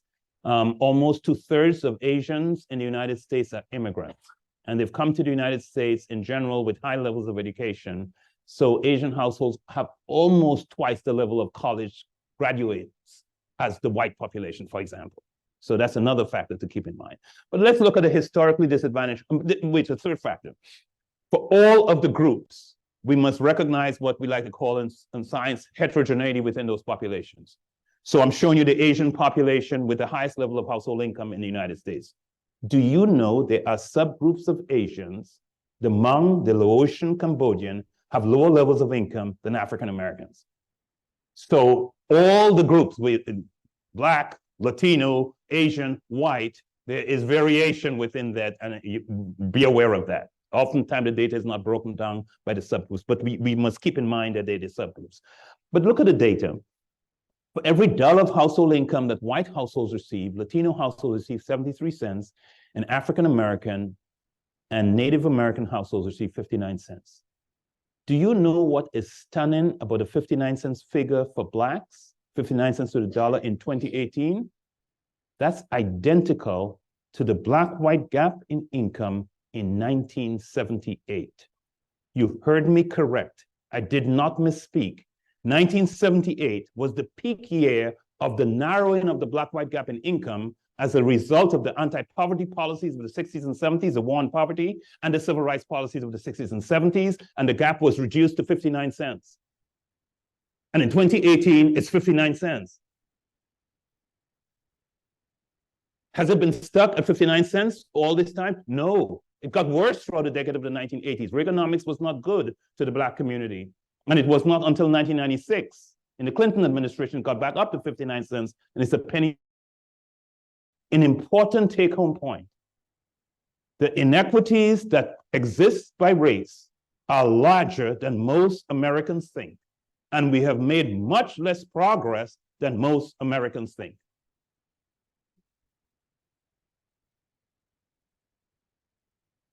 And the large racial gaps in income markedly understate the racial gap in economic status. What do I mean by that? Well, income captures the flow of resources into the household. It tells us nothing about the economic reserves that households have to cushion shortfalls of income. We get that from data on wealth. That's your savings, your investments, your home equity, your financial assets. And from the Federal Reserve Board, for every dollar of wealth that white households have, Black households have 10 pennies and Latino households have 12 pennies. So when you are low in income and low in wealth, even though all America was in the same storm of the pandemic, for example, we're not in the same boats. And boats that are low in income, low in wealth, are just not prepared as well to weather those storms. When my career started, researchers thought that racial ethnic differences in health were simply a function of racial ethnic differences in income and education. We now know that although socioeconomic status matters profoundly, it doesn't tell the whole story. Let me share with you a study I was involved with. National data for the United States. Life expectancy at age 25. At age 25, the average white person will live 5 years longer than the average Black person. So there's a 5-year racial gap. But remember, I talked about income and education. I'll show you only the education data in the interest of time. The pattern for education is true for income. If you look at the best of whites, whites with a college degree or more education, they live 6.4 years longer than whites who have not finished high school. So the gap within race, within whites, by education, it's also true for income, is bigger than the Black-white gap. And the gap within African Americans, the African Americans with a college degree or more education live 5.3 years longer than African Americans who have not finished high school. Again, that's bigger than the 5-year gap by race. So the socioeconomic gaps are larger. So should we abandon collecting data by race and just look at data on socioeconomic status? And I would say not so fast. Why? Why? Because race matters at every level of socioeconomic status. And arguably, this is the most stunning data I'm going to show you today.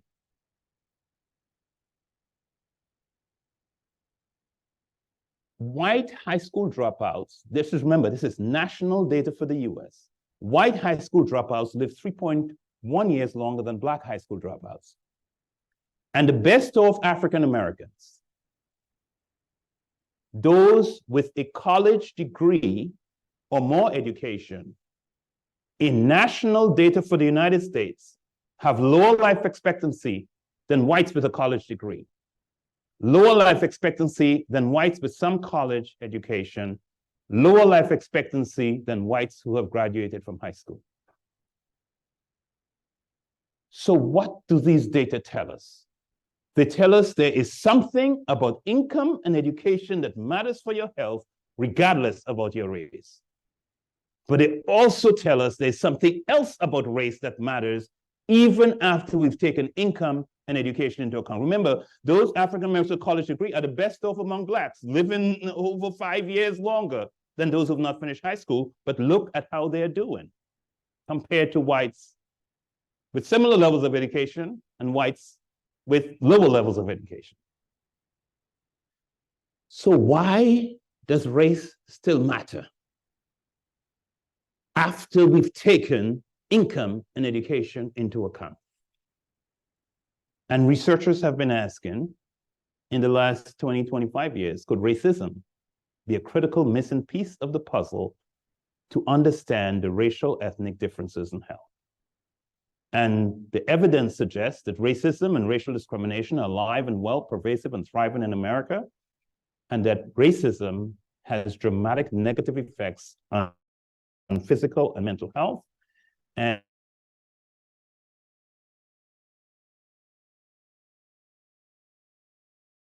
I'm going to talk about two aspects of racism that matter, or upstream mechanisms of institutional racism.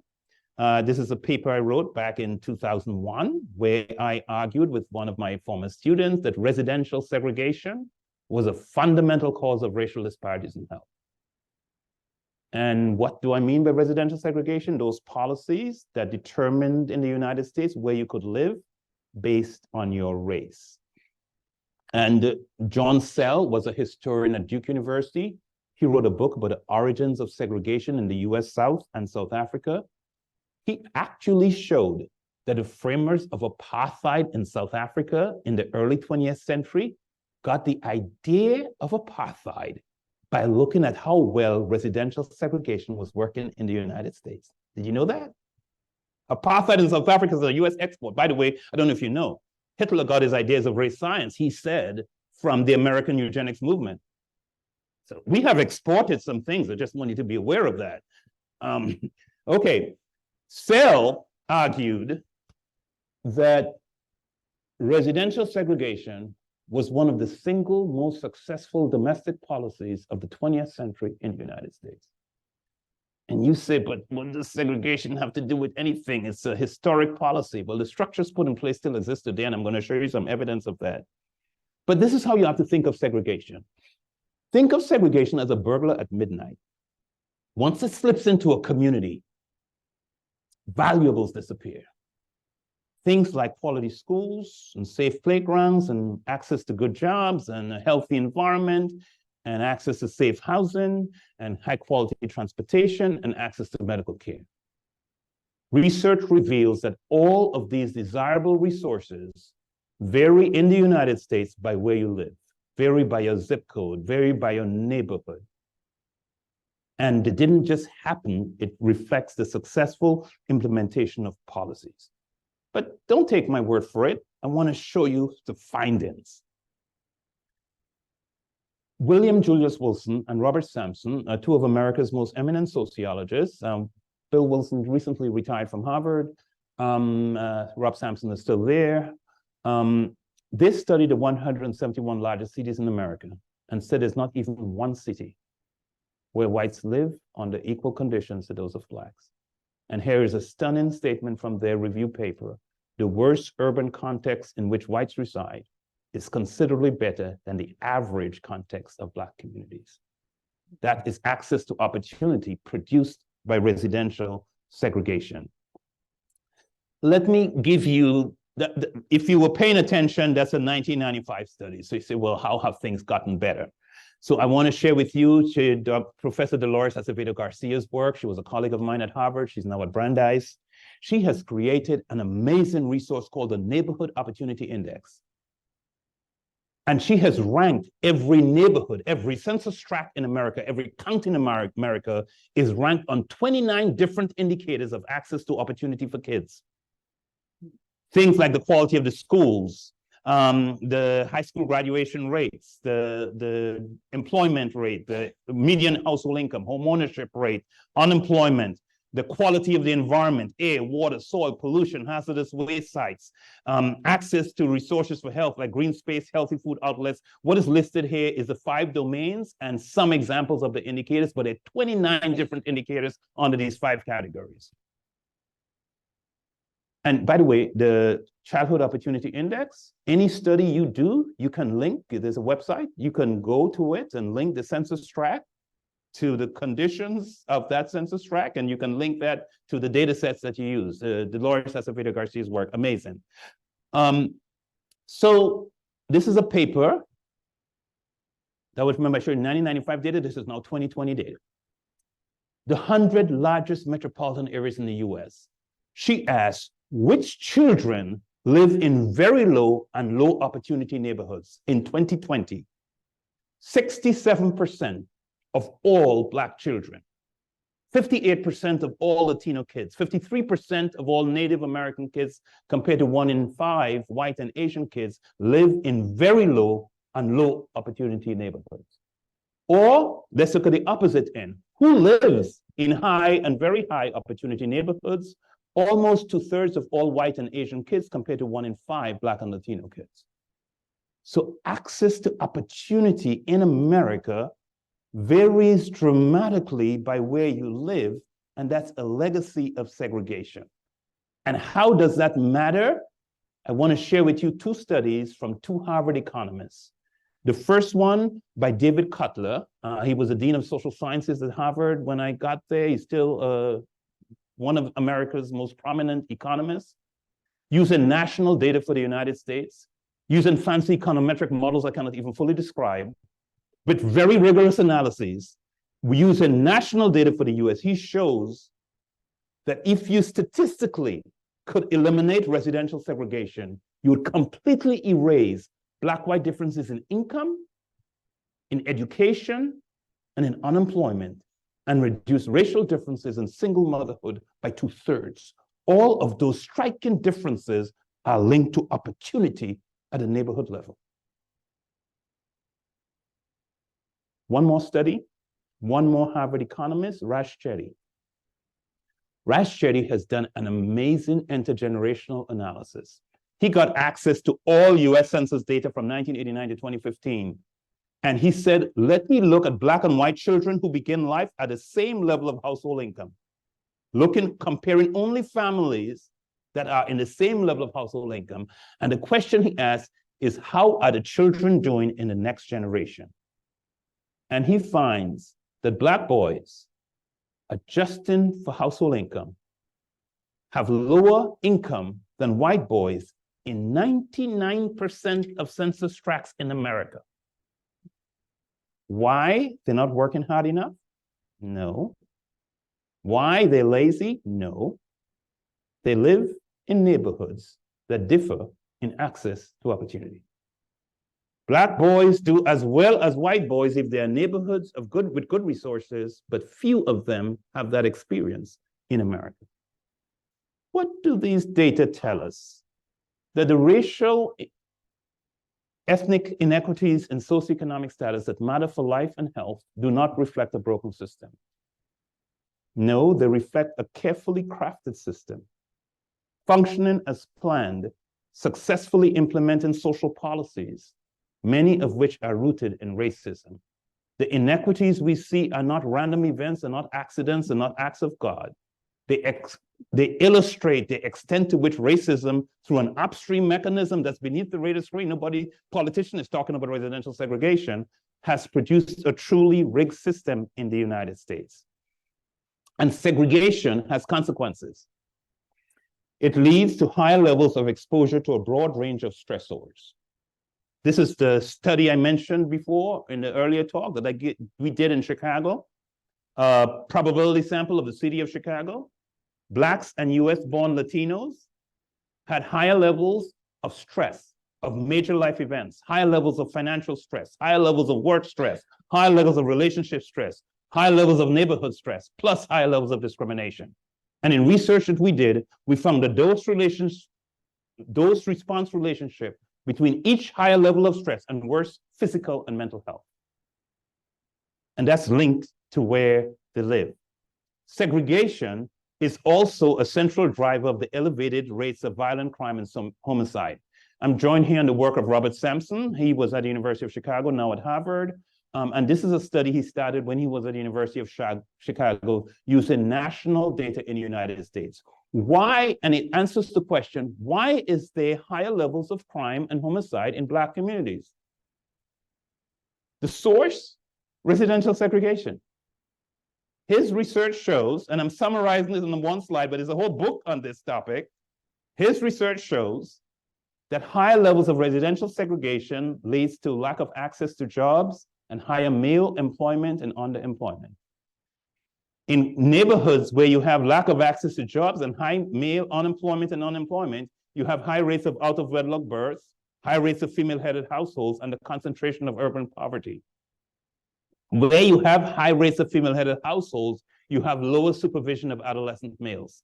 And that leads to elevated rates of crime and homicide. In fact, what he shows using national data for the United States, that the relationship between male unemployment, poverty, and family structure and criminal behavior is identical for Blacks and whites.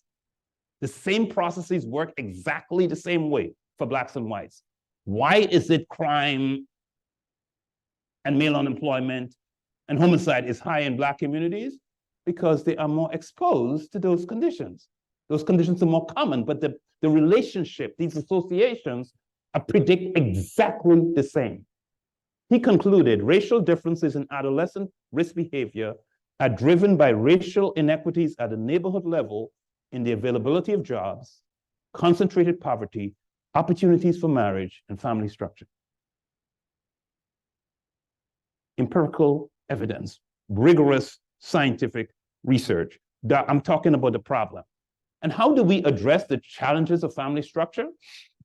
This is a report from the Heritage Foundation that says the poor aspire to healthy marriage, but the reason why there's higher rates of female-headed households is the poor lack the norms, the understanding, and the skills to achieve it.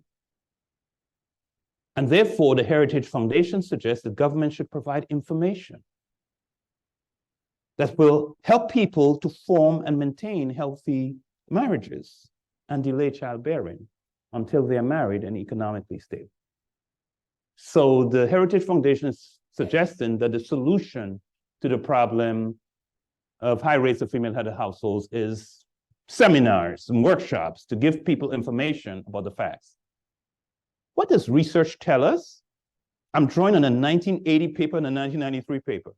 Do you know that although the decision of two people to get married is the most personal, individual decision people could make? Do you know, as a social scientist, we can predict rates of marriage by looking at economic opportunities for men. Marriage rates increase when average male earnings increase. So when average male earnings increase in America, rates of marriage increase. When male unemployment increases in America, rates of marriage decline. So although it's two individual people making the decision, I can predict at a national level what's going to happen with marriage rates by just looking at what are the economic opportunities for men. Now, that may not be politically correct, but that's what the science tells us, okay? That's what predicts. We can predict perfectly. So the question is, what if we give men, Black and white men, more economic opportunity? Will it impact marriage? There's research suggests, yes, it does. In the interest of time, I'm going to show you one study. Jay Teachman is a sociologist in Washington State.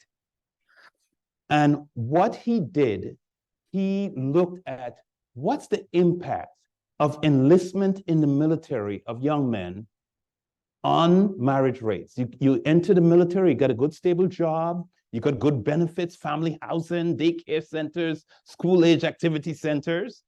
And I want to share with you the finding from 3 studies. Study 1 found active duty military service, which is the key point is stable economic job for men leads to marriage over cohabitation. Second study increases the likelihood of first marriage. Third study leads to greater stability of marriage.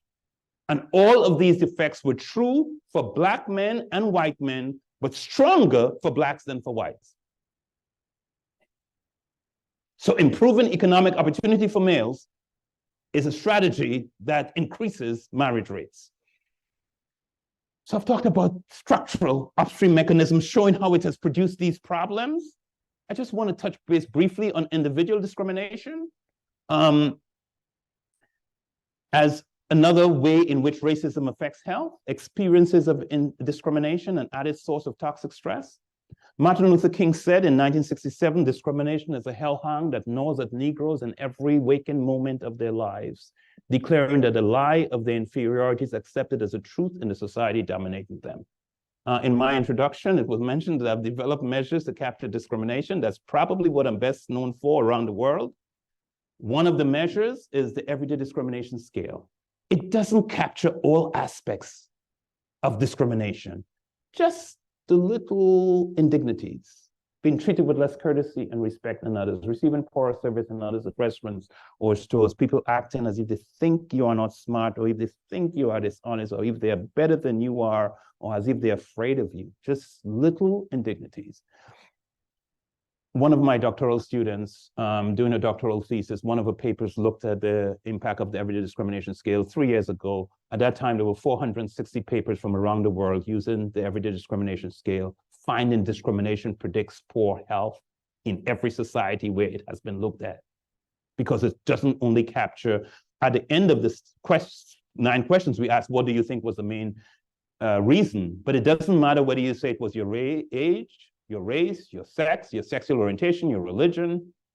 If you report those experiences, negative consequences on health. Just to illustrate the consequences of health, I said there are 460 papers, can't review them, but I'm going to review the work, illustrate the work of one researcher, Dr. Tanya Lewis. She was at Yale when she did these studies, all of them using the everyday discrimination scale. Each line on this slide is a different study. High levels of everyday discrimination leads to higher levels of coronary artery calcification, leads to higher levels of inflammation, leads to higher levels of blood pressure. Pregnant women who report everyday discrimination give birth to lower birth weight infants. The elderly who report this everyday discrimination, more rapid declines in cognitive function over time. A community sample, poorer sleep. One study, high levels of everyday discrimination, people followed over time. It's an independent predictor of premature death. Shorter telomere length, high levels of visceral fat among Black and white women, arterial stiffness, incident cardiovascular events. I'm just giving you an illustration. Discrimination is a killer across a broad range of health outcomes. We also need to pay attention to the increasing levels of discrimination among Asian Americans. And I would also say there is increasing levels of discrimination of Jewish people in America in the light of what's happening in the Middle East, and of Palestinians, and of visibly Muslim students. I have a student who has told me, a Muslim student who wears a hijab, of what she has experienced in Boston since early October. And it's heartbreaking. With cars slowing down, she's walking on the street shouting terrorists, terrorists at her, and stories I don't even want to get into. So the point is, I've talked about the problems, and I haven't talked about all of it because there's racism in medical care, and I served on the Unequal Treatment Report Committee 20 years ago, and the problems persist, but in the interest of time, I'm not even going there.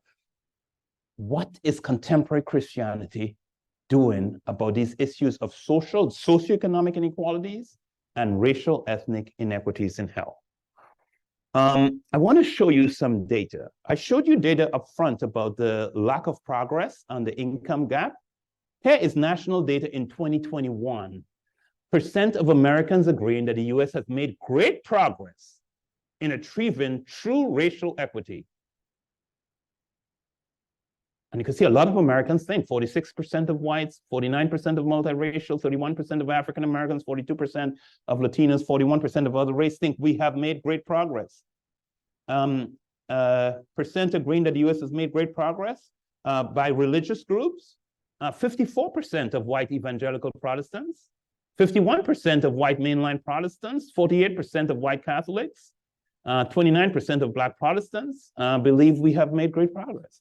So many in church, in many cases, it's the majority of Christians think there has been great progress. I've shown you there has been much progress.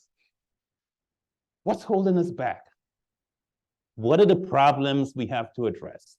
I think there's 3 big problems. We need to build awareness levels of the challenges, health and social, faced by Black, Indigenous, and other populations of color. Most people do not know what I've just shared with you in the last 30 minutes. Second, we need to build empathy. We need to identify how to tell the story of the challenges of the disadvantaged in ways that resonate with the public, in ways that brings them into it, that they feel the pain of others.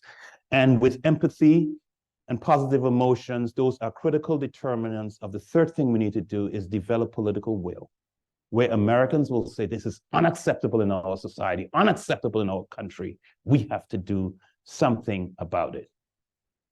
And why is this an issue important for Christians? We need to remember what Jesus said. He says, that when he divides the sheep and the goats, those who are going to the kingdom and those who are not, he will say, I was hungry, and did you give me something to eat? I was thirsty, and did you give me something to drink? I was a stranger. What's a stranger? A stranger is an immigrant. I was an immigrant. Did you invite me in? Just telling you what the Bible says. I'm not making political statements. I was naked, and did you clothe me? I was sick and in prison. Did you come to me? This is what Christianity is all about. The Bible pictures this great judgment day. This final decision depends on one point. Jesus says your eternal destiny depends on what you've done or failed to do for him in the person of the poor and disadvantaged. Desmond Tutu says, if you are neutral in the situations of injustice, you have chosen the side of the oppressor. Are we neutral on the injustices that are existing? So what can we do improving health in our communities? What has God called us to do is the first question. Isaiah 58, 6 and 7, is this not the fast that I have chosen, to loose the bonds of wickedness and undo the heavy burdens, to let the oppressed go free and that you break every yoke? Is it not to share your bread with the hungry and bring to your house the poor who are cast out? And when you see the naked, that you cover him and you hide not yourself from your own flesh. So religious institutions and leaders can and should raise awareness levels of the striking social inequities that give rise to the inequities in health and in multiple other domains of life. Religious institutions can uplift solutions and be agents of social change. I am saying that if we take the Bible seriously, religious institutions, churches, and church members can and should deliberately and intentionally spur compassion, educate about social justice, engender empathy, and initiate and sustain living demonstrations of modeling God's love that is actively meeting the needs of hurting humanity. Jesus wants his followers to live out the gospel in their lives in the ways in which they treat the least of these. So what can churches do? Develop programs that enhance members and communities' knowledge of food, fitness, and sleep, encourage healthy choices, offer programs of outreach services to low-income persons to ensure they have a marketable skill or trade to earn adequate income to support good health. But we can do more. This is a question that was asked by the World Health Organization. Why treat illness and send people back to live in the same conditions that made them sick in the first place? And I want to share with you a study, randomized study, back from 1978. Len Syme, a professor at the University of California, Berkeley at the time, did a study. He looked at 244 low-income patients. 80% of them were African-American, and he randomly assigned them to 3 conditions. So, hypertensive patients, what are the 3 conditions? Routine care, go to your doctor, get your medication, and take care of your blood pressure. Second group, health education group, go to your doctor, get your medication, go to a class for 12 weeks where you learn about blood pressure. The third group, go to your doctor, get your medication. Then he took lay people from the community, they're not professional, but taught them the basics about blood pressure, but also taught them where resources existed in the community to help people with problems they face. And these lay people made home visits, talked about blood pressure, but also referred and directed people to resources. They didn't create new opportunities, just referred people to resources that existed. 7 months later, the outreach group, knew twice as much about blood pressure than persons in the other 2 groups, although their instructors were lay people. 2, they were more compliant in taking their blood pressure medication than persons in the other 2 groups. And the good compliers in the outreach group, blood pressure medication was twice as effective in lowering blood pressure. And 3rd, persons in the outreach group were more likely to have their blood pressure controlled than patients in the other 2 groups. Everything a provider wants that people are knowledgeable about their illness, that they are doing what their provider tells them to do, and that what they're doing works, all in the outreach group. What's the difference? Their problem was understood and addressed within the context of their lives and the context of the challenges that they faced. And healthcare systems can do this, but churches can also be involved in providing this kind of resource to make a difference to her. These were lay people in the community, not people who were trained health professionals, and look at the dramatic impact. And this was a randomized controlled trial, high quality scientific evidence, and look at the impact it had. There is much that can be done. Examples of churches coming together to promote health. I met Reverend David Jefferson in Newark, New Jersey. I sit on the Robert Wood Johnson Foundation board, and we had a meeting in Newark, New Jersey, and met him as part of our meeting. He's a pastor of the Metropolitan Church in Newark. This was during the COVID time. He organized pastors of 10 churches to collaborate in fighting COVID-19. He placed a community navigator in each church. There was some person there responsible for linking people with the community. He got 10 local pastors to be vaccinated on local television. Had a huge impact on increasing vaccination rates in the African-American community. He had a Mother's Day program and combined receiving flowers and giving flowers to your mother with getting vaccinated. He worked closely with local community health center, which had an ice cream truck at vaccination stations. Okay, I'm just saying, the creativity that's possible if we put our minds to it. I want to give you another example. Faithful Families in North Carolina developed Eating Smart and Moving More. So we're talking about the obesity problem with the church. Okay, here's the solution. Faithful Families in North Carolina. Their goal was faith-based health promotion for communities with limited resources, developing programs accessible and open to anyone belonging to any faith tradition. They developed a 9-lesson curriculum for low-income families, includes dialogue starters to help, we'll get back here, included a dialogue starters to help participants connect their health to their faith, includes a planning guide to create and implement new policies.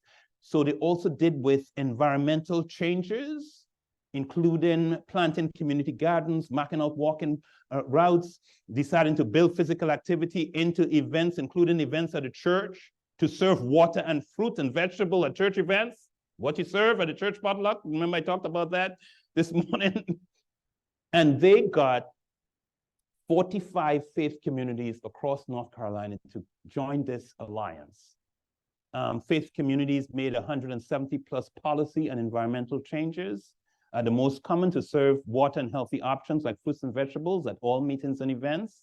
83% of participants in classes have reported a change in one or more of their nutritional behaviors. So I'm just giving you an idea of church community making a difference. Here is another one, and this is down the road for chaplains. After I did as part of my public health training, I worked at the Battle Creek Adventist Hospital in Michigan many, many years ago. The chaplain there, I think he had ties to Texas, his name was Larry Yeagley, and he had a grief recovery program that he offered at the hospital for community. And the grief recovery program was, I think, an 8-week, I can't remember, 6 or 8 week program that was designed for people who were experiencing loss. And he allowed me to sit in one of his grief recovery programs. Half of the people were persons who had the death, the loss of a loved one. The other half were people who were experiencing divorce. He argued there were striking similarities. And so he ministered, he led out. And it was a mind-boggling one that I sat in. I had arranged with him months before. His son was a seminary student and died in an accident in Michigan just before this grief recovery program that he was doing. So I sat in a grief recovery session that Larry Yeagley had been doing for years, but I now sat in the session where 4 weeks before the session, he lost one of his sons. in an auto accident. Was an amazing. But the point is, it was a way in which he, a chaplain, was meeting an important need in the community by helping them process and make sense of losses that they can do. What church members can do, volunteer with church or community programs that provide services and support and advocacy for the least of these. Advocacy is important, not only the services, but the advocacy. Spend time with people in distress. Volunteer for crisis hotlines, mentor children at risk of academic failure, become informed about social needs in your community, and ask God's guidance in making the love of Jesus real to people in need. Those are opportunities to make a difference. There's research suggested of parenting and expanding parenting opportunities in poor communities is one way in which we can make a difference to help parents develop emotional competence and provide more cognitive stimulation and caregiver sensitivity for their children. I want to emphasize there is an enormous need to address the mental health challenges of our young people, our youth. Social media has had a negative, there was a hearing this week, yesterday, on Capitol Hill. The heavy use of smartphones and social media has had an adverse impact on academic performance, sense of self, and mental health of young people. A US and German study found more time on Facebook linked to greater envy and insecurity and fear of missing out among teens. A review of 20 studies found that the use of social media is linked to body image concerns and disordered eating. In one study, girls reported more negative mood after just 10 minutes browsing Facebook compared to a non-apparent site. As hours per day increase on smartphone, rates of happiness, life satisfaction, and self-esteem fall among young people. Increasing sleep time also linked to less sleep, and heavy reliance on smartphones is linked to more thoughts of suicide. Here is stunning data, a global increase in teen loneliness. This is studies in 37 countries between 2002 and 2018. In 36 of the 37 countries, the only exception is South Korea. I don't know what's happening in South Korea, but in 36 of 37 countries, loneliness has increased among 15 and 16-year-olds since between 2000 and 2018. Twice as many adolescents are lonely in 2018 compared to 2000. And when did it start? In 2012. And what happened in 2012? The year with steep increases in smartphone and internet use globally is the year with marked increases with teen loneliness. This is the most heartbreaking study I have read in the last few years. It's a study of suicide in elementary school children in the United States. It's not a sample, it's national data for the United States. Between 1993 and 2012, suicide rates have been stable for the US overall, but the stable rates were true only for Asian and Latino children. Suicide rates markedly declined for white children. We're talking elementary school children, 5 to 11, and have doubled for Black children. This was the first study finding higher rates of suicide for Blacks than whites. Black African Americans have had low rates of suicide for 100 years compared to whites. And the higher rate is among kids 5 to 11. The researchers did a follow-up study. It's now true, not 5 to 11, it's 5 to 13. And Black boys and girls, yes, up through 2015, have twice the rates of suicide in white boys and girls. Why I struggle with this study? I try to think back to when I was in elementary school. I don't know that I knew what suicide was. So to think of children 5 to 11 committing suicide at this rate, to ask the question, what does it feel like to be a Black child growing up in America? And what will we do about it? What are the drivers? Here is a study of it's a large study of 11,000 young people. And what it found is that Black youth, average age 11, report higher levels of suicidality than any other racial ethnic group, but also higher levels of discrimination.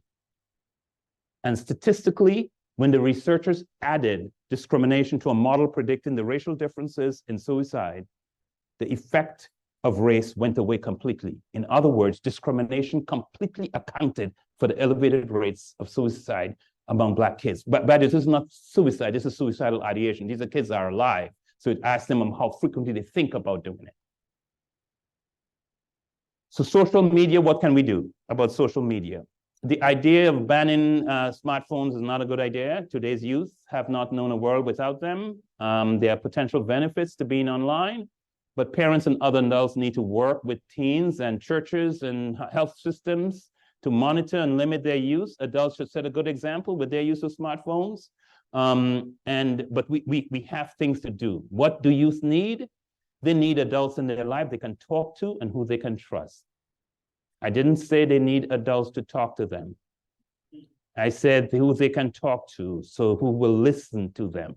They need safe spaces where we can hear from them. They need a validation of their experiences. So if they say they are sad, depressed, don't tell them get over it, stop talking foolishness. Listen to what they're saying. Help them feel they are not alone. Point them to resources to cope. Youth need to stay engaged. We need to provide support resources such as 988. Are you all familiar with 988? I think you are, given the field you work in, but most congregations are not familiar with 988, National Suicide Crisis and Hotlines. And what about healthcare systems? I want to tell you about two examples of healthcare systems. One, just we can be innovative. The Boston Medical Center is a safety net healthcare facility in the greater Boston area. And you know what they did? They created a rooftop farm, adjusted the roof of the hospital with a farm to address food insecurity in the community.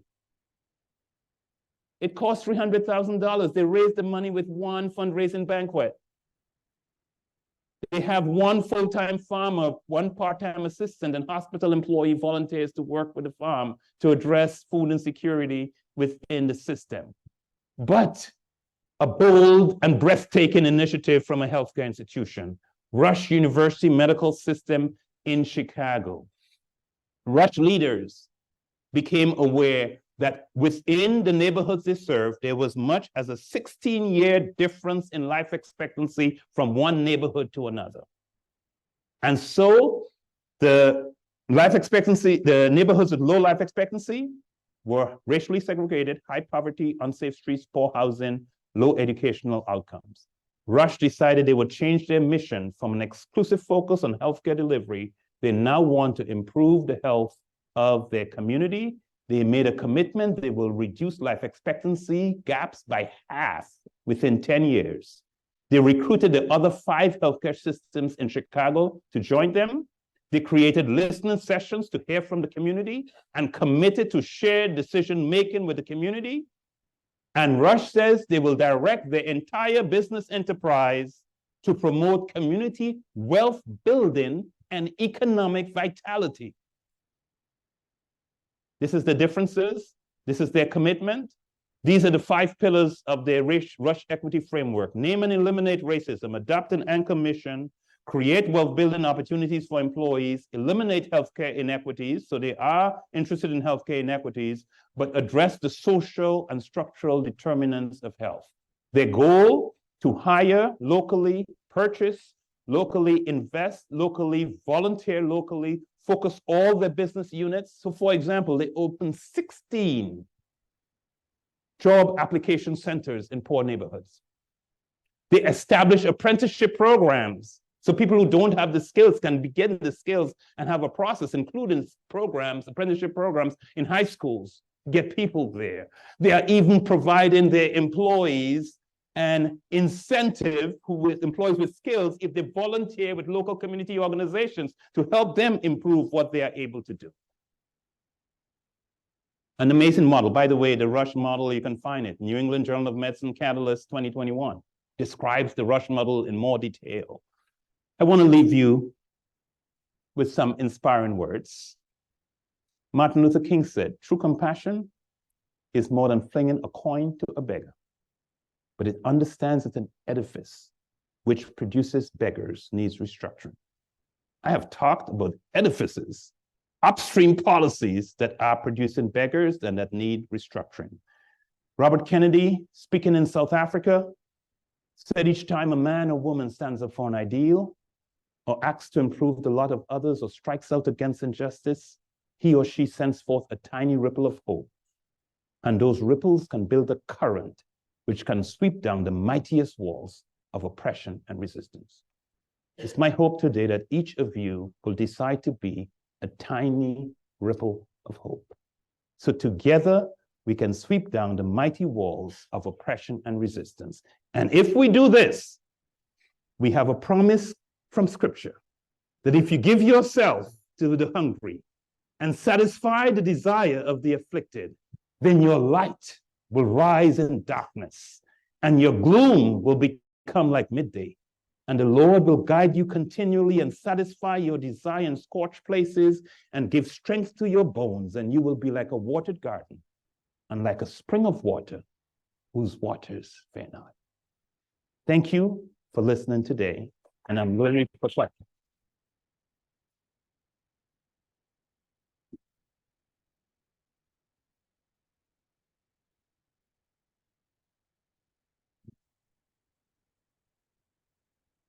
See a hand right in front. Yes, I'm always a party pooper.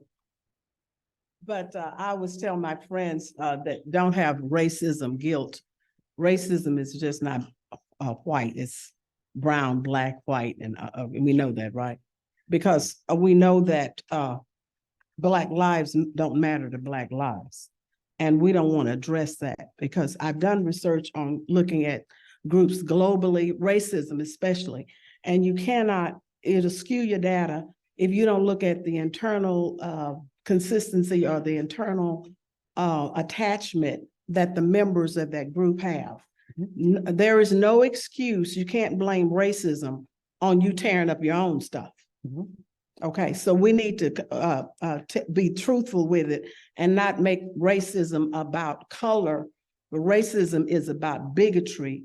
And we have to resolve the internal lack of self-love, because if you don't love yourself, you can't expect for anybody else to do it. Okay. And then one of the problems I have that we don't want to address that, but we're talking about a disproportionate number of behavior. I've done research on why, and I've been a victim of racism. So it's real, it exists. It's real. Okay. Just making sure we're on the same page. Yeah, we're on the same page. But if you don't act like you've been treated, you'll finally raise to the top. We've got to teach people to, first of all, have good manners. You know, I'm working with people that I'm doing marriage counseling with of my own race. What I have to teach them first is to be quiet, sit down, I've even had to have them sit on your hands so you won't be doing all this in people's face, and keep your neck still. Do I need to have, I mean, you know. I just want to be fair to everybody. So the question is, what are you going to do to control for this real internal injury, enemy, where, and it was consistent with, we try to do missions in other countries, and the government, the Black on Black government, Black on Black hatred, intercepts the mail before we can get it even to the people.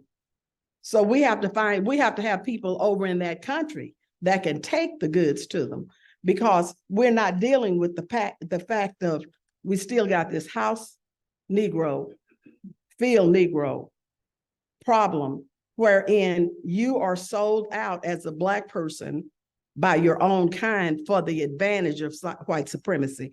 And every white person is not not a white supremacist, but the mechanism for it is your own kind. And so I want to know how you're going to control for that, because racism is just not about white. So I completely agree with you. I mean, the inequalities that exist, yes, are driven by policies and by individual behavior. And if we wanted to think of it theologically, we all have a sin problem theologically. So no race has a monopoly on that problem. So I don't disagree with you. At the same time, my focus is on what all of us can do, and I'm talking about the things that all of us can do. And so it's not, the solution does not lie with one group solving it. All of us need to work together to solve all of the problems that have produced the inequities that we see. So I agree with you that we need, it's a global solution, and it's not the fault of any one group totally. And we all need to work together to solve the problem. Yes. Next question, and I don't know if there are any questions online. I have a Yes. question. Okay.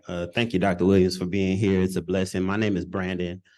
Regarding your everyday discrimination scale, I'm wondering, are there any things that you may suggest or that can be done for people who experience discrimination to mitigate perhaps some of the negative consequences of discrimination? The reason I ask that is because it seems that people who experience discrimination have little control around their experiences in those situations.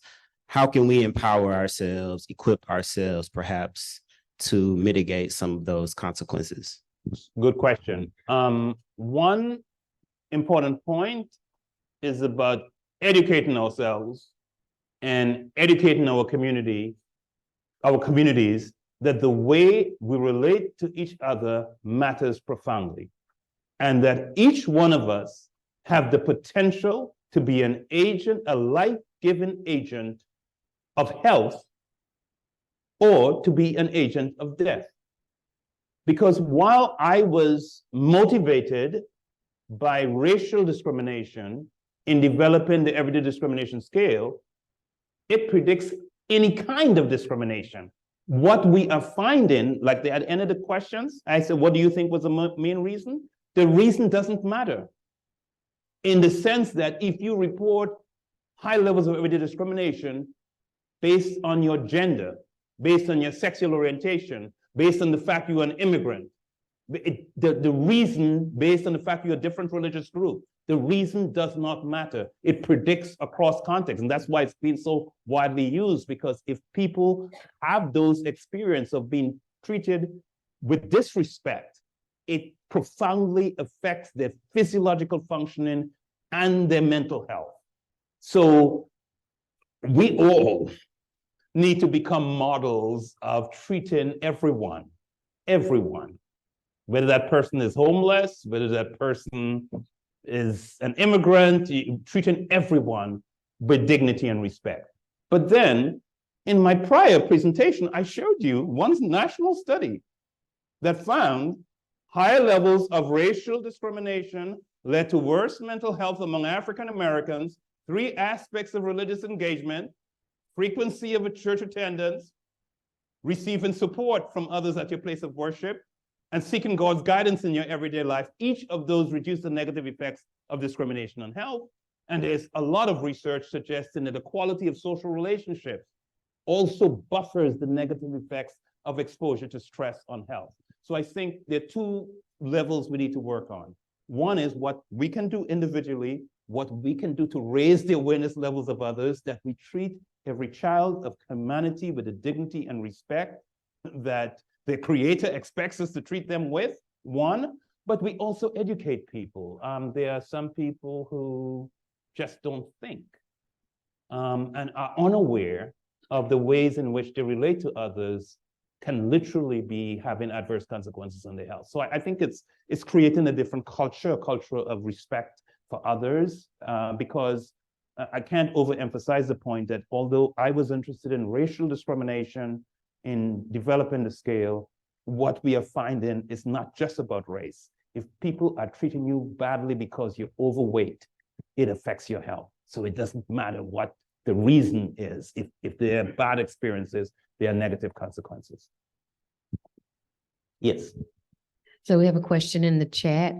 Is the internal injury or internal racial low self-esteem a result of systematic inequalities such as residential neighborhoods that have low income thinking, cultures, communication? It's a really great question. The upstream mechanisms of racism primarily impact health through creating limited access to opportunity at a local level. It's through these upstream mechanisms and policies. That's the primary mechanism. But are there larger beliefs within our society, stereotypes and larger cultural belief systems that systematically disparage some groups, and some people buy into it? One mechanism of racism is what's called internalized racism, the extent to which some individuals believe as true the negative societal beliefs about their group. And yes, there's a body of research of the ways in which internalized racism can affect health. But so I think my bottom line point would be, it's not either or. We need to work on all of these fronts. Yes, we need to let young children know, and we need to begin in childhood, that they are special, they are important, they are valued, and so forth. And for those who didn't get that as children, we need to see what we can do for them as adults to, again, give them this positive sense of affirmation of who they are and their value in society. But that alone will not solve the problem. In fact, there is some limited evidence that living in segregated neighborhoods, living closer with people of your own age, there are lower levels of discrimination if you're not interacting with others of a different race, and that in some ways it is protective, and in some ways it can be affirming for your self-esteem, but that does not necessarily give you access to the opportunities for you to take advantage of everything in society. So my point is, it's not either or. We have to work on multiple strategies simultaneously to address the complexity of the problem, because it isn't one piece, it is multifaceted. Another question. Yes. Yes. Very short story. Parents raise their children and especially protect them from what they went through. So my mother, who is from the Caribbean, a woman of color, told me when I was a child, my name is Michael, be quiet, don't talk back against these folks, don't raise a mess, know your place, kind of taught me to be a second-class citizen. But then as I got older, being a white, straight male, and now a Christian pastor in the South, it's quite the opposite. So it's fascinating. That's that quick story. The second part is, my question is, where does collective historical trauma fit into this work? You think of Dr. Resmaa Menakem's work on how historical trauma works in society, physically. Where does that fit into your work, sir? It's a good question. So I haven't covered everything that I could possibly cover, and I personally have not done any work on historical trauma, but I am aware, particularly of work by Native American scholars on historical trauma and how that has impacted them. I am aware of the work coming out of Canada and the US about boarding schools and the negative impact that has had on it. So there's no question that historical trauma, and work out of Australia too. I work with colleagues both in Australia and New Zealand, looking at the discrimination against Maori and Pacific Islanders in New Zealand and the Aboriginal populations in Australia. And one of the things when you travel and you visit other countries, you see such striking similarity. Like, I've seen this before, spent time with Aboriginal scholars in Australia, and I understand what they're talking about because I've seen it before when I look at the Native American experience in the US. So yes, that is a piece of it. It's not a piece that I have personally studied, but it is part of the bigger picture. And it goes back to two of the earlier comments and questions, is that and it's true not just about historical trauma, but I work with my colleague Jack Shonkoff, who runs the Center on the Developing Child at Harvard University, looking at the impact of early childhood exposures on not just children, but on adult health. And what we know, what the science is very clear about, is that our body mentally, physically keeps a record of all that we have been exposed to. and they can make us more vulnerable to physical and health problems in childhood and adolescence and all through adult life. So yes, we need to do all we can to create as healthy and positive environments for children and youth growing up. But we also need to do what we can to remediate the negative exposures that individuals have had early in life. I think there was a question on this side.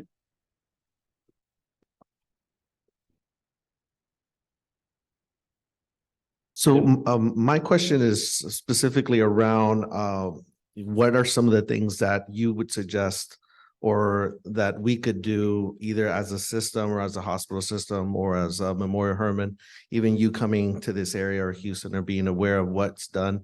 I previously worked with a hospital system that had a initiative called Faith Health that I'm not sure if you were aware of, but it was connecting with the local clergy to create volunteers and train volunteers to help support the lower income communities. They did research and knew where those places were. I guess the initiative eventually fizzled out. I know they pushed it for a few years. And then also in a city like Fort Worth, where they initiated the Blue Zone initiatives as well. If anyone's familiar with those, is where they try to cultivate a healthier lifestyle for the whole community, and then they take in a plan. And I believe that's also available as the Blue Zone initiative for whoever or whatever city or whatever system. Coming to here, what would you, when we kind of like the rubber meets the road, what would be something that you would recommend or you could see working for the city of Houston or for even Memorial Hermann system to implement in their communities as being a system that covers the whole city of Houston? Great question. The Rush University model that I presented is the single most comprehensive model I have seen. It's not the only one. I give the example of the Boston Medical Center, just to give an example of creativity. You can think outside the box. There are lots of things can be done. I can give you an example. Dignity Health. A health system has spent more than $20 million the last time I checked in terms of providing, supporting, subsidized housing in low-income communities where they have health systems. Richard Hart, head of the Loma Linda Medical Center, which is an academic medical center in Southern California, right next to the city of San Bernardino. San Bernardino competes with Detroit on all kinds of bad outcomes in the US. Less than 20% of high school graduates from San Bernardino high schools go on to any higher education. And what he decided to do, they got money and they were rebuilding. They have a large federally qualified health center. They were rebuilding a 3-story building. And they boast that their federally qualified health center has more specialists than any other in the country because they rotate all of their residents in multiple areas through the federally qualified health center. But what he did, he wanted to address, this is an academic health center, the problem of unemployment in San Bernardino. So the top floor of the building is what he calls a gateway college. It's providing short-term, all of them less than a year, entry-level positions in the healthcare system. And I visited the Gateway College and spoke to those young people. And what was amazing to me, the most amazing thing, was how being in that program, that all of them had been in it for months, had completely changed their possibilities of what they could do with their lives. So someone who was signed up for a medical assistant or community health worker program and said, I'm now thinking I'm going to go to medical school. I'm going to go to nursing school. But it's an academic medical center with a vision, decided we will address the problem of unemployment. So I'm saying the sky is the limit to what could be done, but I have seen nothing better anywhere in the world than what the Rush University is doing in Chicago. So that's the most comprehensive model I've seen. And I haven't discussed all of the details of it, but there's a wonderful New England Journal of Medicine Catalyst article that describes what they're doing. That's the most comprehensive I've seen. Yes. So we got another question. What are 3 simple ways to keep the Martin Luther King Jr. dream alive based on this presentation? Well, I gave you more than 3 ways to keep it alive. So I don't know. I think you have to prioritize what's relevant, given the resources that you have, given what's available to you, given what the needs of the communities are. I think if you take a general orientation that we want to make a difference where we are, that's to me it is. And what you'll do will link to what resources do you have? What do you have in your hand? What are the resources you have? And what are the most pressing needs in my community? Certainly you want to work collaboratively with community, get their input, get their voice, and meet their needs.